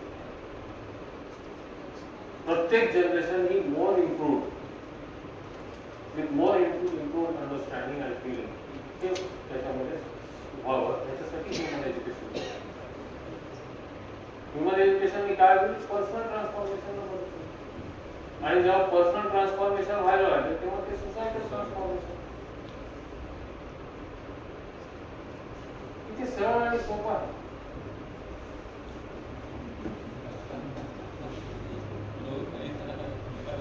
आणि असं म्हणतात ना की समाजाची स्थिती तिथल्या शिक्षकांची स्थिती दर्शवते. जे समाजाची स्थिती आहे त्यावरून तिथे शिक्षक कसा असेल याची कल्पना करतो. आपण सर्व शिक्षक आहोत. ते इमिडिएट चेंज होणार नाही, पण आपण ही कमिटमेंट आहे की माझं जे काम आहे ते प्रत्येक विद्यार्थ्यांमध्ये राईट अंडरस्टँडिंग आणि राईट फिलिंग तयार व्हावी, त्याच्यासाठी माझे प्रयत्न केले. ठीक आहे. मग हे 4 गोल आणि हे 5 डायमेन्शन हे जर अस्तित्वात आले तर हे 4ही गोल फुलफिल होतील. आणि मग याचा स्कोप काय, एका इंडिव्हिज्युअल पासून सुरू होईल, तिथून तो फॅमिली ऑर्डर पर्यंत जाईल. ठीक आहे. 10 वर्षामध्ये एक तयार होईल, त्याचे परिवार पूर्ण तयार होईल. ठीक आहे. हे परिवार मध्ये सर्व सदस्य पुढे 10 फॅमिलीज तयार करतील. अशा पद्धतीने जातात की वर्ल्ड फॅमिली पर्यंत.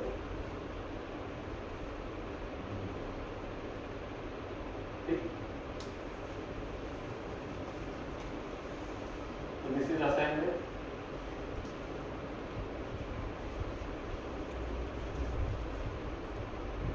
So sum up, तुमच्यापर्यंत पोहोचलं असेल तर respond with this.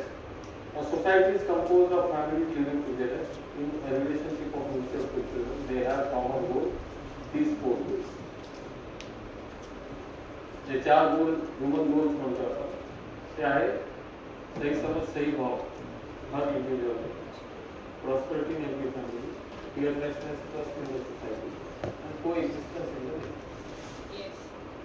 The family is basic unit in society. Society is composed of families, group of families, village families, group of village families, town families, and so on, where every individual is responsible for or self-disciplined and self-motivated by common values, participating in a larger order towards the common good.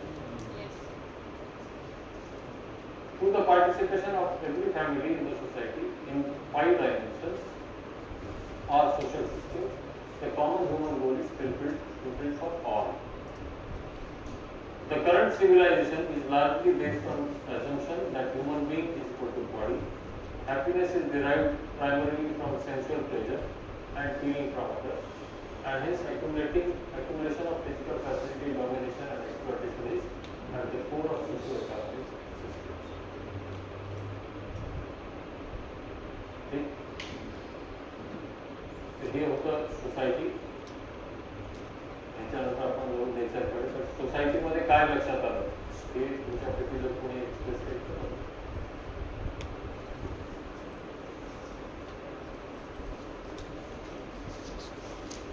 Last line, now it is your turn. तुला society आपला विषय आहे सगळा society सामुदायिक family society आणि nature.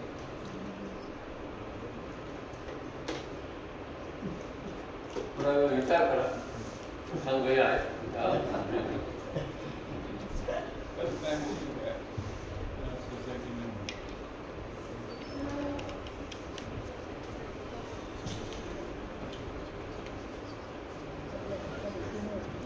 शेवटी प्रश्न एकदा काय, how do you feel about society? सध्या जे सोसायटीमध्ये सुरू आहे ते का असं सुरू आहे याचा विचार करा. दिस आहे बघा, दिस इज ऑल. आम्ही बरेच जातो तो कंटेंट आहे, सेम आहे, पार्ट झालं सगळं. पण तुम्हाला एक यू जस्ट कॅन एक्सप्लोर की आपण इतकं शिकतो, इतका चांगला कंटेंट आहे, पण हा समाजापर्यंत पोहोचत नाही. आपल्यापर्यंतच तो पोहोचायला हा दिवस आला आहे की नाही. हा दिवस आला तरी तो कितपत पोहोचतो 3 दिवसात ते आपल्याला. So what is the reason that society आपल्याला हा ही जी दाखवलेली आहे की असा like that. There should be someone who should stop me. कोई मुझे रोकने वाला चाहिए. There should be someone to guide me. Now sir has came and he started guiding me. So now I will start learning that thing. Yes, miss, you are what is your final statement? I will start. Yes, I will start. But there should be someone to guide me for that. Exactly. Which we can contact. So there should be someone in the society, in the family, to guide for a better living. Yes. Very nice. जी भैया, तो काफी उत्साह है, experience है. धीरे-धीरे होगा. मैं भी अभी हुआ नहीं, अभी I learned that the betterment starts from individual, then to the family. Because if the individual is happy, the family will be prosperous. And if the family is prosperous, then the society will be having trust in each other, ultimately leading to the coexistence of nature and human being. भाई sir आपके बच्चे हैं? Yes sir. तो अगर आप दोनों में और आपके बच्चों में सही समझ सही भाव हो जाता है तो सुविधा के लिए सभी लोग तय कर पाएंगे कि मेरे लिए क्या क्या और कितना आवश्यक है, उतना ही वो क्या. Exactly. वो आपके पीछे नहीं लेते अभी लगते हैं पीछे, बट मैं उन्हें उनकी समझ को लेते हुए कि yes this is required, but उनके लिए थोड़ा सा हर चीज इजीली अवेलेबल ना हो, इस चीज को देखते हुए यस अभी नहीं, ये कुछ टाइम बाद में होगा, ये चीज अभी ले सकते हैं, इस तरह से करते हैं मैंने. यस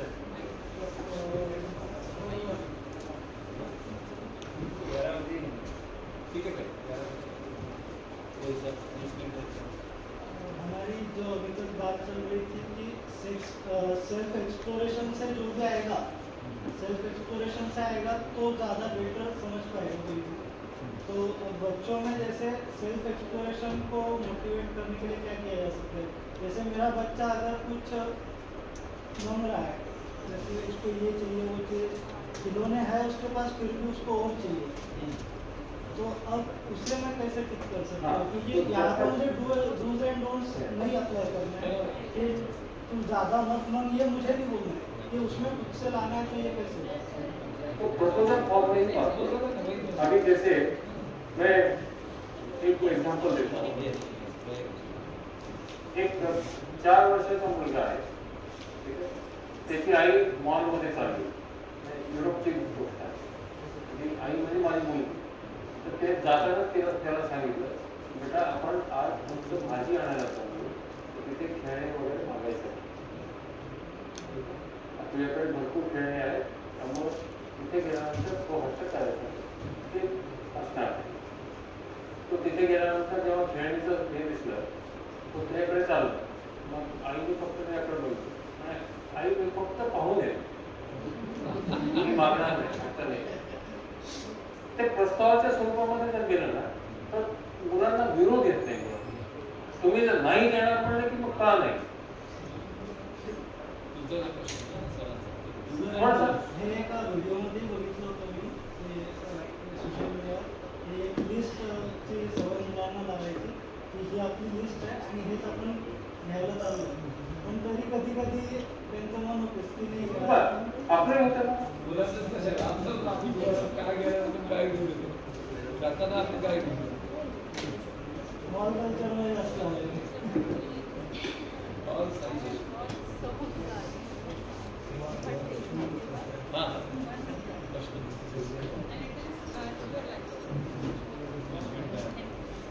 मागच्या आठवड्यामध्ये माझ्या मुलाचे बॅडमिंटनच्या रॅकेट्स ते खराब झाले. मग त्यांनी 2 दिवस हट्ट केला, मला युनेक्सचे बॅट पाहिजे. म्हटलं युनेक्स म्हणजे म्हटलं 4000 रुपये बॅट सांगतात. मग म्हटलं चला आपण घेऊ. त्याला गेलं ते स्पोर्ट्स रूममध्ये, तिथं गेलो. त्यांनी म्हटलं तुम्हाला काय पाहिजे ते मागा. मी काहीच बोललो नाही, तो मुलं उभे राहिले. मग ते म्हटलं मला युनेक्सचे बॅट पाहिजे. तो डायरेक्ट स्पोर्टवाला तो डायरेक्ट चकित झाला. म्हणे बाळा आता तू साध्या बॅट नाही, ज्यावेळेस तू क्लबला खेळायला असेल त्यावेळेस पप्पा तुला युनेक्सचे देते. ठीक आहे. नाही, शक्यतो हे लक्षात घ्यायचं की आपण लहान मुलं किंवा कुणाशी बोलताना आपल्या व्यवहाराने त्यांच्यामध्ये विरोध निर्माण होणार नाही याची काळजी जर घेत आहे तर ते मग ऐकण्याच्या मनस्थितीत. ठीक आहे. बऱ्याच दिवसापासून जवळ मुलगा थोडा हट्टी आहेच माझा. डूज अँड डोंट भरपूर होतात की असं कर, असं करू नको, हे सगळं होतंय भरपूर.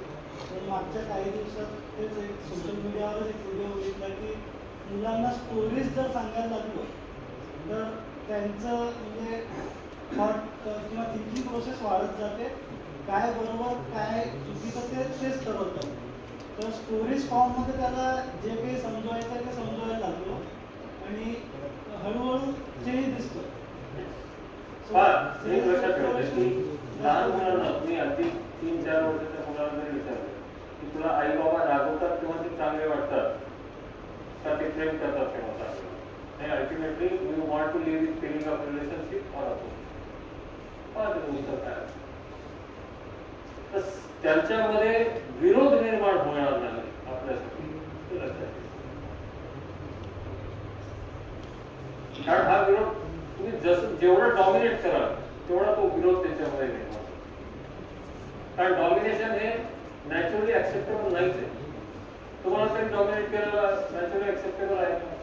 तर त्या लेकरांना कसं असते. येस सर, तुमचं काय एकदा दिदींचा घेऊ मग सगळ्यांना बोलायचं. सर माझा भाऊ आहे, तो आता IIT रुड़कीला आहे, एमटेक करतो. तर मी त्याला कोणत्याच फ्रेंड सर्कलमध्ये त्याला असं इंट्रोड्यूस केलेलं नाही, सोसायटीमध्ये केलेलं नाही. कारण की मला भीती वाटते की जर सोसायटीसोबत मॅचअप झाला तर तो तेवढा तो अभ्यास नाही करत. त्याची मला भीती वाटते. आता माझेच जे समजा माझे जे भाऊ आहेत, सिबलिंग्स आहेत, तर त्यांच्यासोबत जर तो राहिला तर त्यांचा जो वागणूक आहे ती एका तासाच्या आत बदलून जाते. तर ह्या गोष्टी मला कशा कव्हर करता येतील की जो सोसायटीत गेल्यावरही त्याचे जे मी दिलेले त्यांना जे आहे की असं करू नको, डू नाही करू, तर त्याच्यात कसे ऍक्सेप्ट करू की त्यांनीच म्हणायला पाहिजे की नाही मी ह्या गोष्टी करणार नाही. त्याला ह्याचा खूप त्रास होतो की याचा त्याला खूप त्रास होतो. वाटते की मला याच्यासोबत राहू नको, त्याच्यासोबत राहू नको. तुम्ही डूज अँड डोंट्स सांगितलं कसं आहे. You should tell them what is right and what is wrong. And explore, आपण तो Let them explore explore. करणे. त्याला ठरवू द्या, त्याला ठरवू द्या. आणि माझ्या पप्पांचं असं म्हणणं आहे की तू जे त्याच्यावर अप्लाय करते तेच योग्य आहे, म्हणूनच तो IIT मध्ये गेलाय. जर तू या लोकांसोबत त्याला ठेवलं असतं तर तो या लेवलला पोहोचला नसता. नाही, त्याचे काही संस्कार असतील असं तुम्हाला वाटत नाही? त्यांचे संस्कार तर ऑब्व्हियसली आमच्या दोघांकडे आहेत. मग त्याच्यामध्ये जर संस्कार असतील, ठीक आहे, त्याचे जर समज वाढवण्यासाठी आपण प्रस्ताव स्वरूपामध्ये त्याच्याशी बोलत आहे तर तो ठरवू शकेल. IIT जाण्याचा निर्णय आणि अभ्यास त्यांनीच केला. त्याला प्रस्ताव रूपात त्याचे समज जर मांडलं तर त्याला एक्सप्लोर करून द्या, त्याला ठरवू द्या. आपण जेव्हा दुसऱ्याच्या बाबतीत ठरवायला जातो तेव्हा तो प्रॉब्लेम, कारण त्याच्यामध्ये विरोध आला की आज भले तो दिसणार नाही पण तो कधी ना कधी बाहेर एक्सप्रेस त्याला असं वाटतं की माझं कॉन्फिडन्स लूज होत आहे अशा माझ्या वागण्यामुळे. आता हा प्रोसेस आपल्याला लक्षात आला की डेव्हलपमेंट कशी होते कुठल्याही त्याच्याकडे लक्ष ठेवा. Now let us come back to harmony in nature. प्रकृतीमध्ये काय व्यवस्था आहे.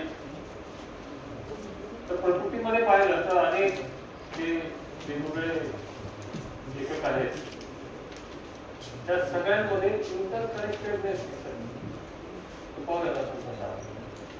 त्यानंतर प्रत्येक युनिट हे सेल्फ रेग्युलेशन मध्ये आहे आणि प्रत्येक युनिट हे म्युच्युअल फुलफिलमेंट किंवा प्रत्येक पूर्ण स्तरावर म्युच्युअल फुलफिलमेंट आहे.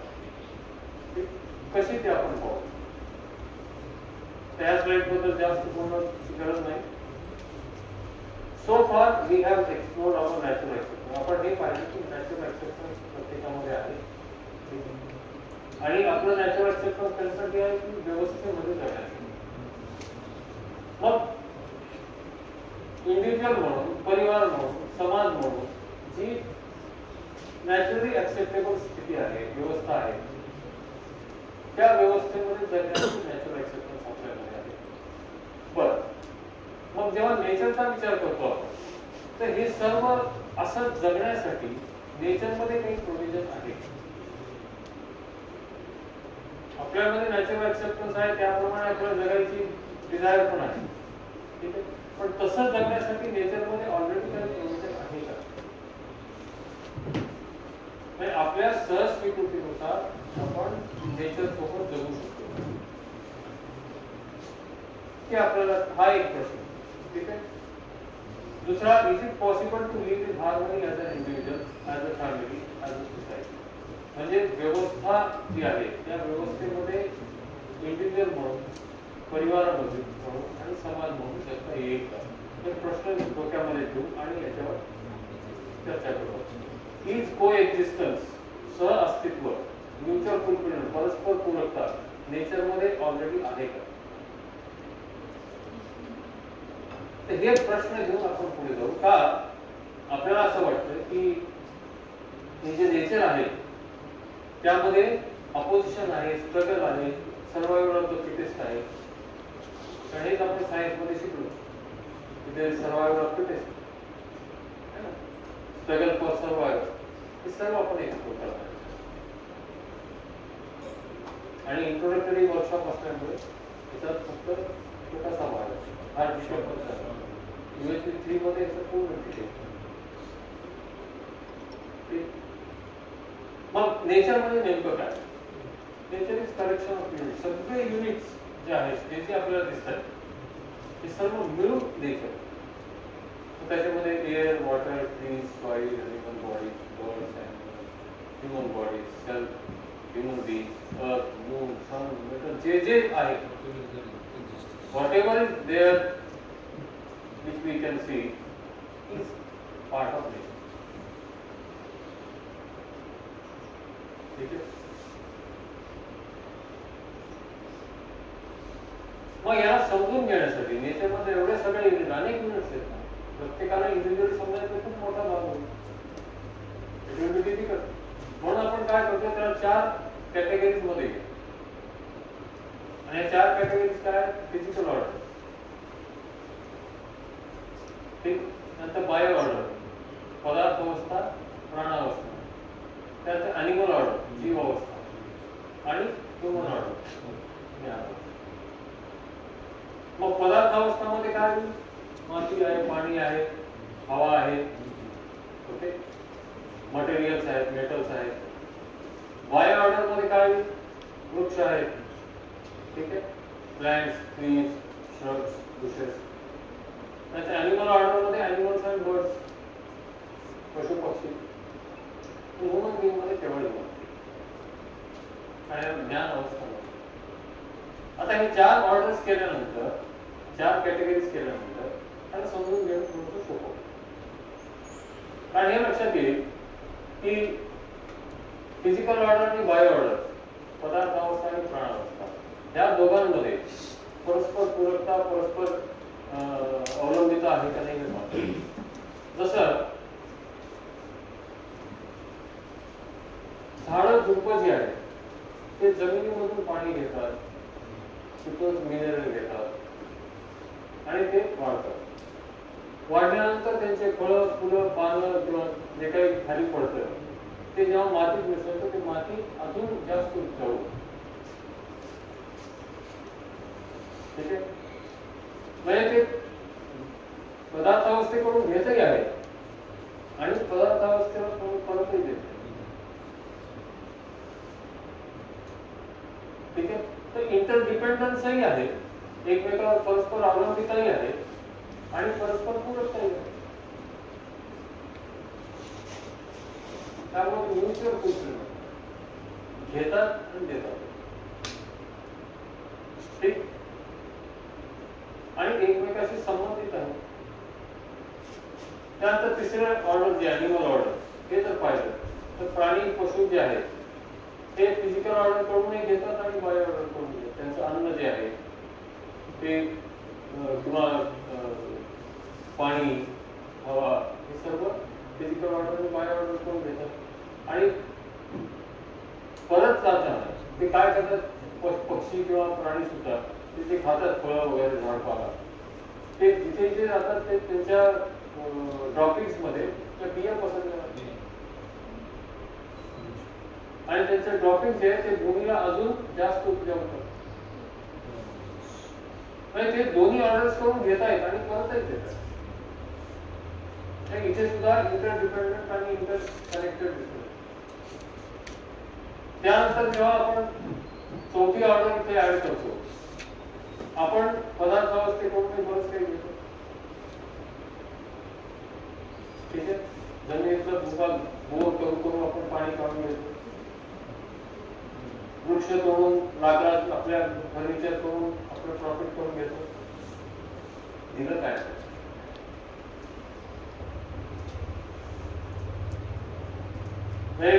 पदार्थावस्था, बायो ऑर्डर आणि फिजिकल ऑर्डर करून आपण इतकं सारं घेतो, देतोय काय? उलट केमिकल्स टाकून जी शेत आहे, त्याची जी जमीन आहे ती अजून काम करते.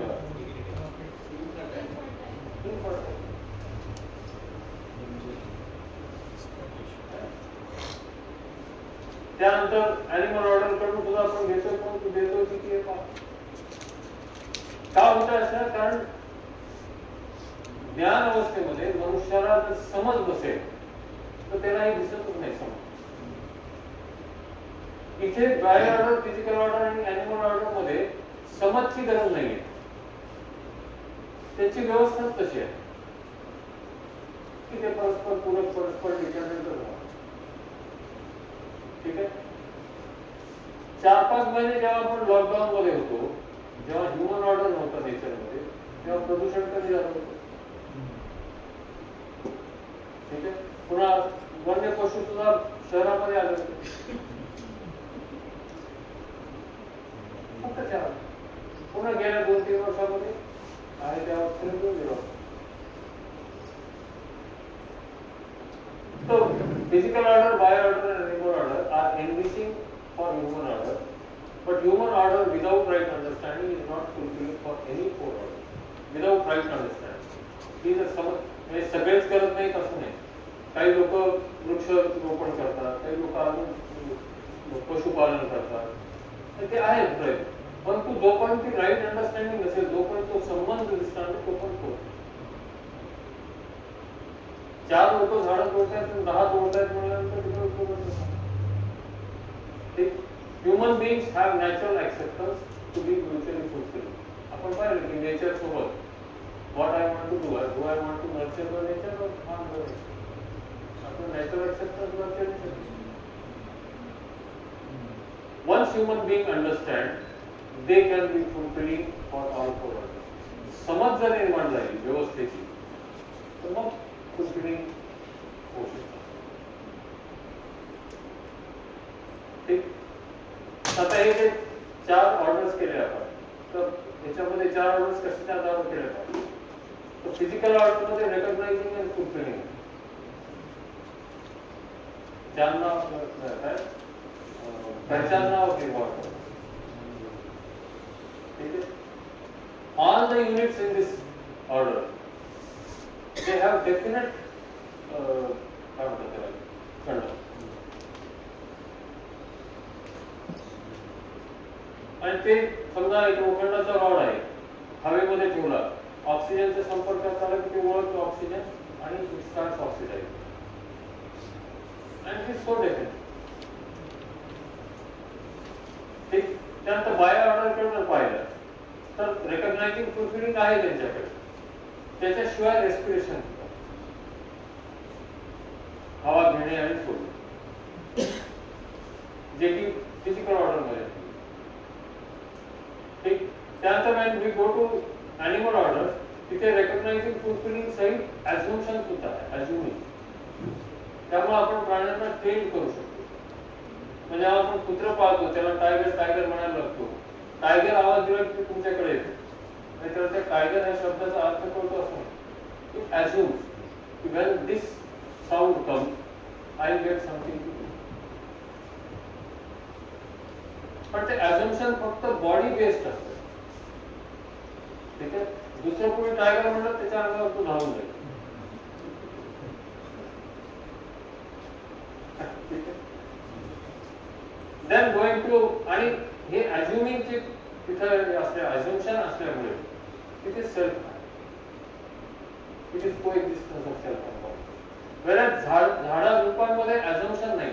आपल्याला बऱ्याच वेळा वाटतं की झाडामध्ये पण जीव आहे किंवा सेल्फ आहे. सेल्फ असेल तर तिथे ॲझ्युमिंग असेल. आता एखाद्या ते झाड म्हणतो लाजळ, लाजळच्या झाडाजवळ 4 लोक आहेत. एक जण रोज त्याला पाणी सोडतो, त्याला शिव्या घालतो, दुसरा त्याला पाणी देतो, अजून बाकीचे कोणी आहे. तर चौघांनी हात लावला तर ते घेऊ. तसं प्राण्याचं नाही. आता माझ्या घरी एक कुत्र होतं, ते काय करायचं की चप्पल ठेवली कोणाची उचलून घेऊन ठीक आहे. तर माझ्या आजी होती, आजीची चप्पल त्यांनी 2दा तोडली, नवीन आणलेली तोडली. त्यामुळे आजीला त्याचा राग आहे, पण ते सापडत नव्हतं. ठीक आहे. तर आईने आवाज दिला की ते पळ द्यायचं आई, आणि आई खायला घालायची. आजीने आवाज दिला की आहे तिथून लांब करा. गाडी काढायची.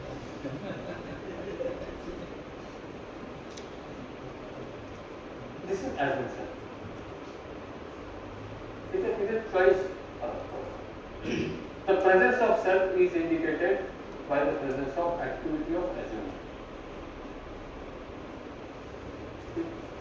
Then human order. इथे assuming, recognizing, fulfilling आहेत बाकीच्या ऑर्डरसाठी.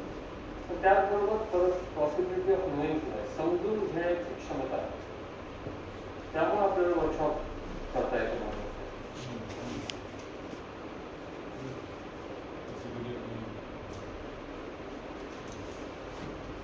आणि त्या करते सेल्फ अँड बॉडी. इथे जे सेल्फ आहे, ह्युमन सेल्फ जे आहे ते मोर डेव्हलप्ड आहे, इव्होल्युशनच्या वरच्या स्तरावर.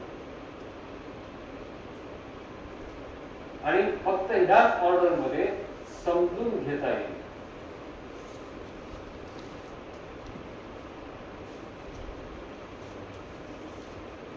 गंमत म्हणून विनोदाचा भाग म्हणून एक उदाहरण द्यायचं विद्यार्थ्यांना, जे लक्ष नाही द्यायचे. त्या म्हणलं एकदा ब्रह्मदेव भक्ती वर्गामध्ये शरीर वाटपाचं काम करतो.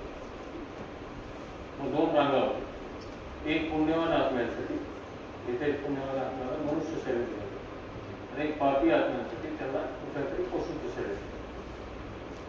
मग त्यांना विचारायचं की कुठली रांग मोठी असेल, कुठे जास्त गती असेल, मानव शरीर घेणारे का पशुचं शरीर घेणार? माहिती पशु शरीर, बरोबर. मग ते तिथे खूप गर्दी होती आणि पशुचे शरीर सगळे संपून गेले. इकडे खूप पडले होते पण इकडे गर्दीच नव्हती. इथे जे उभारलेले होते ते आठवडा करायला लागले, भांडायला लागले, लोक द्या, किती वेळ लोक सोडा. तर त्या ब्रह्मदेवाने समजून सांगायचं पाहिजे, बाबा मी तू बघतोय शरीर सगळे संपले पशुचे, ऑर्डर गेली येत असते ट्रान्सपोर्टेशन आले की ते गडबड करू. त्यामुळे देवा एवढं काय इकडे एवढे मोठे पडले त्याच आहे का?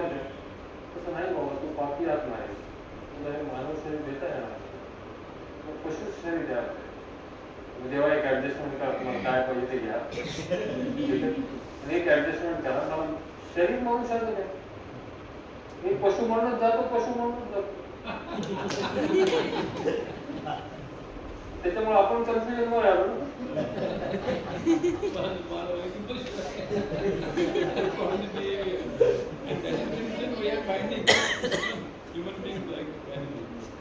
हा गमतीचा भाग होता, काही समजून ठीक. हे 4 ऑर्डर, हे ह्या पद्धतीने आपल्याला प्रत्येक ऑर्डर मध्ये कुठल्या ऑर्डर मध्ये काय आहे युनिट हे आपल्याला समजायला मदत. To understand the other 3 orders, right understanding of human order is required. म्हणजे मानव म्हणून स्वतःला जोपर्यंत तुम्ही समजून घेत नाही तोपर्यंत हे बाकीचे ऑर्डर समजत नाही. मग काय होतं, ओव्हर इव्हॅल्युएशन अंडर बाकीच्या 3 ऑर्डर्सचं ओव्हर अंडर अदरवाईज इव्हॅल्युएशन करायला की मी मानव श्रेष्ठ आहे.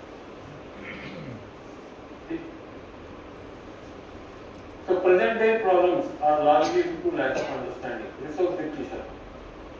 संसाधन जे आहे ते हळूहळू त्याचा अभाव होत चाललेला आहे. The resource is used at a rate of which is faster than the rate of which it is produced. म्हणजे ज्या वेगाने ते निसर्गामध्ये तयार होतात त्याच्यापेक्षा जास्त वेगाने आपण ते वापरतो. Pollution, the product is such that it does not return to the cycle of the nature. असे प्रोडक्ट आपण प्रोड्यूस केले की जे नेचर मध्ये पुन्हा रिसायकल होत नाही किंवा रिसायकल होणारे जरी असले तर त्याला एवढा मोठा काळ लागतो की त्याच्या तुलनेत आपण प्रोडक्शन खूप मोठं.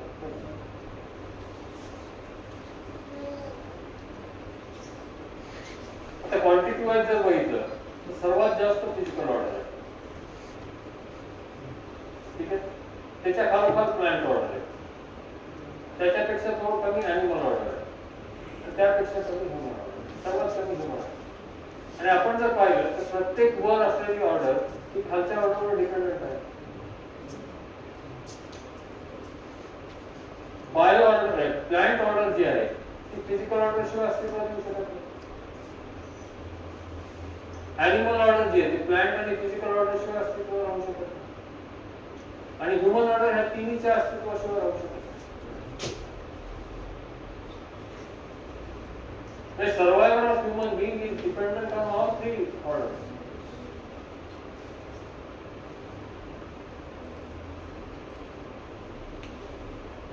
So all orders have definite conduct except human order without right understanding. जसं मी काल उदाहरण दिलं होतं की कुठलाही पदार्थ अवस्थेमधला कुठलाही युनिट जो आहे त्याचा कंडक्ट डेफिनेट आहे. म्हणजे ऑक्सिजन हायड्रोजनचं उदाहरण दिलं होतं आणि निश्चित असतं आपल्याला 2 हायड्रोजन आणि 1 ऑक्सिजनचे ॲटम मिळून पाणी करते, ठीक आहे. झाडाचं बघितलं, आंब्याचं बी पेरलं तर आंब्याचं झाड आहे, त्याला कुठलीही शंका नाही. प्राणी, कुत्र्याचं पिल्लू आणलं तर ते वाघ होईल का मांजर होईल विचार करायची गरज नाही, ते कुत्रच नाही, ते वाघणं तसंच राहणार. पण ह्युमन बिंग मध्ये एकाच घरात जन्मलेले 2 जुळवा भाऊ सुद्धा मोठे झाल्यानंतर गेल्यानंतर एकसारखं वागतील किंवा एकच प्रकारचं आचरण असेल चालतंय, पण ते शिक्षा संस्था, ठीक आहे. आणि त्यामुळे the self operates on assuming without knowing is the source of indefiniteness and problem. जे मानव सेल्फ हे विदाउट अंडरस्टँडिंग घेत आहे ते प्रॉब्लेम क्रिएट करतात. त्यांना स्वतःबद्दलही समजलेलं नाही व्यवस्था आणि इतर 3 ऑर्डर मधली व्यवस्था. The solution is to ensure knowing, that is understanding happens. Human beings inherently have the natural acceptance to know.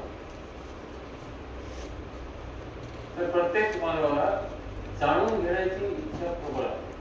किंवा लहान मूल जन्मलं की त्याला समजून घ्यायचं. For this, human education संस्था is essential. So this is the assignment today. I just gave it. So we'll sum up and then we'll have a break. So there are 4 orders, okay, and these 4 orders are nothing but collection of this units. There is a relationship of mutual fulfillment among these 4 orders. The first 3 orders make mutually fulfilling for each other. They are fulfilling for human beings also. It is naturally acceptable for human beings to be fulfilling for all 4 orders. Right? हे 3 orders आधीचे already एकमेकाला परस्पर पूरक आहे, परस्पर dependent आहे आणि ते मानवाला सुद्धा परस्पर देत आहे. परंतु जोपर्यंत आपल्याला समज नसेल तोपर्यंत आपण त्यांना काही देऊ शकतो.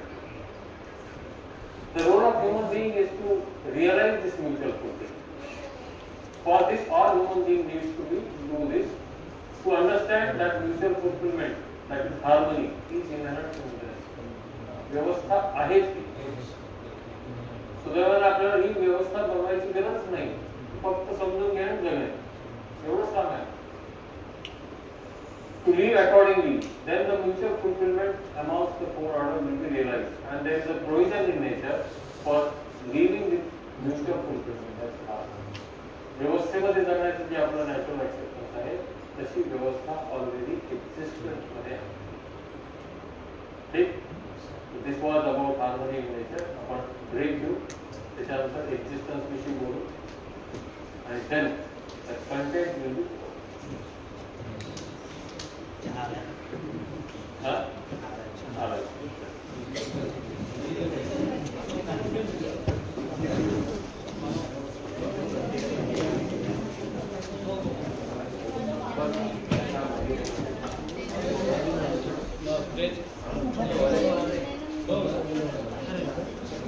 कधी लागेल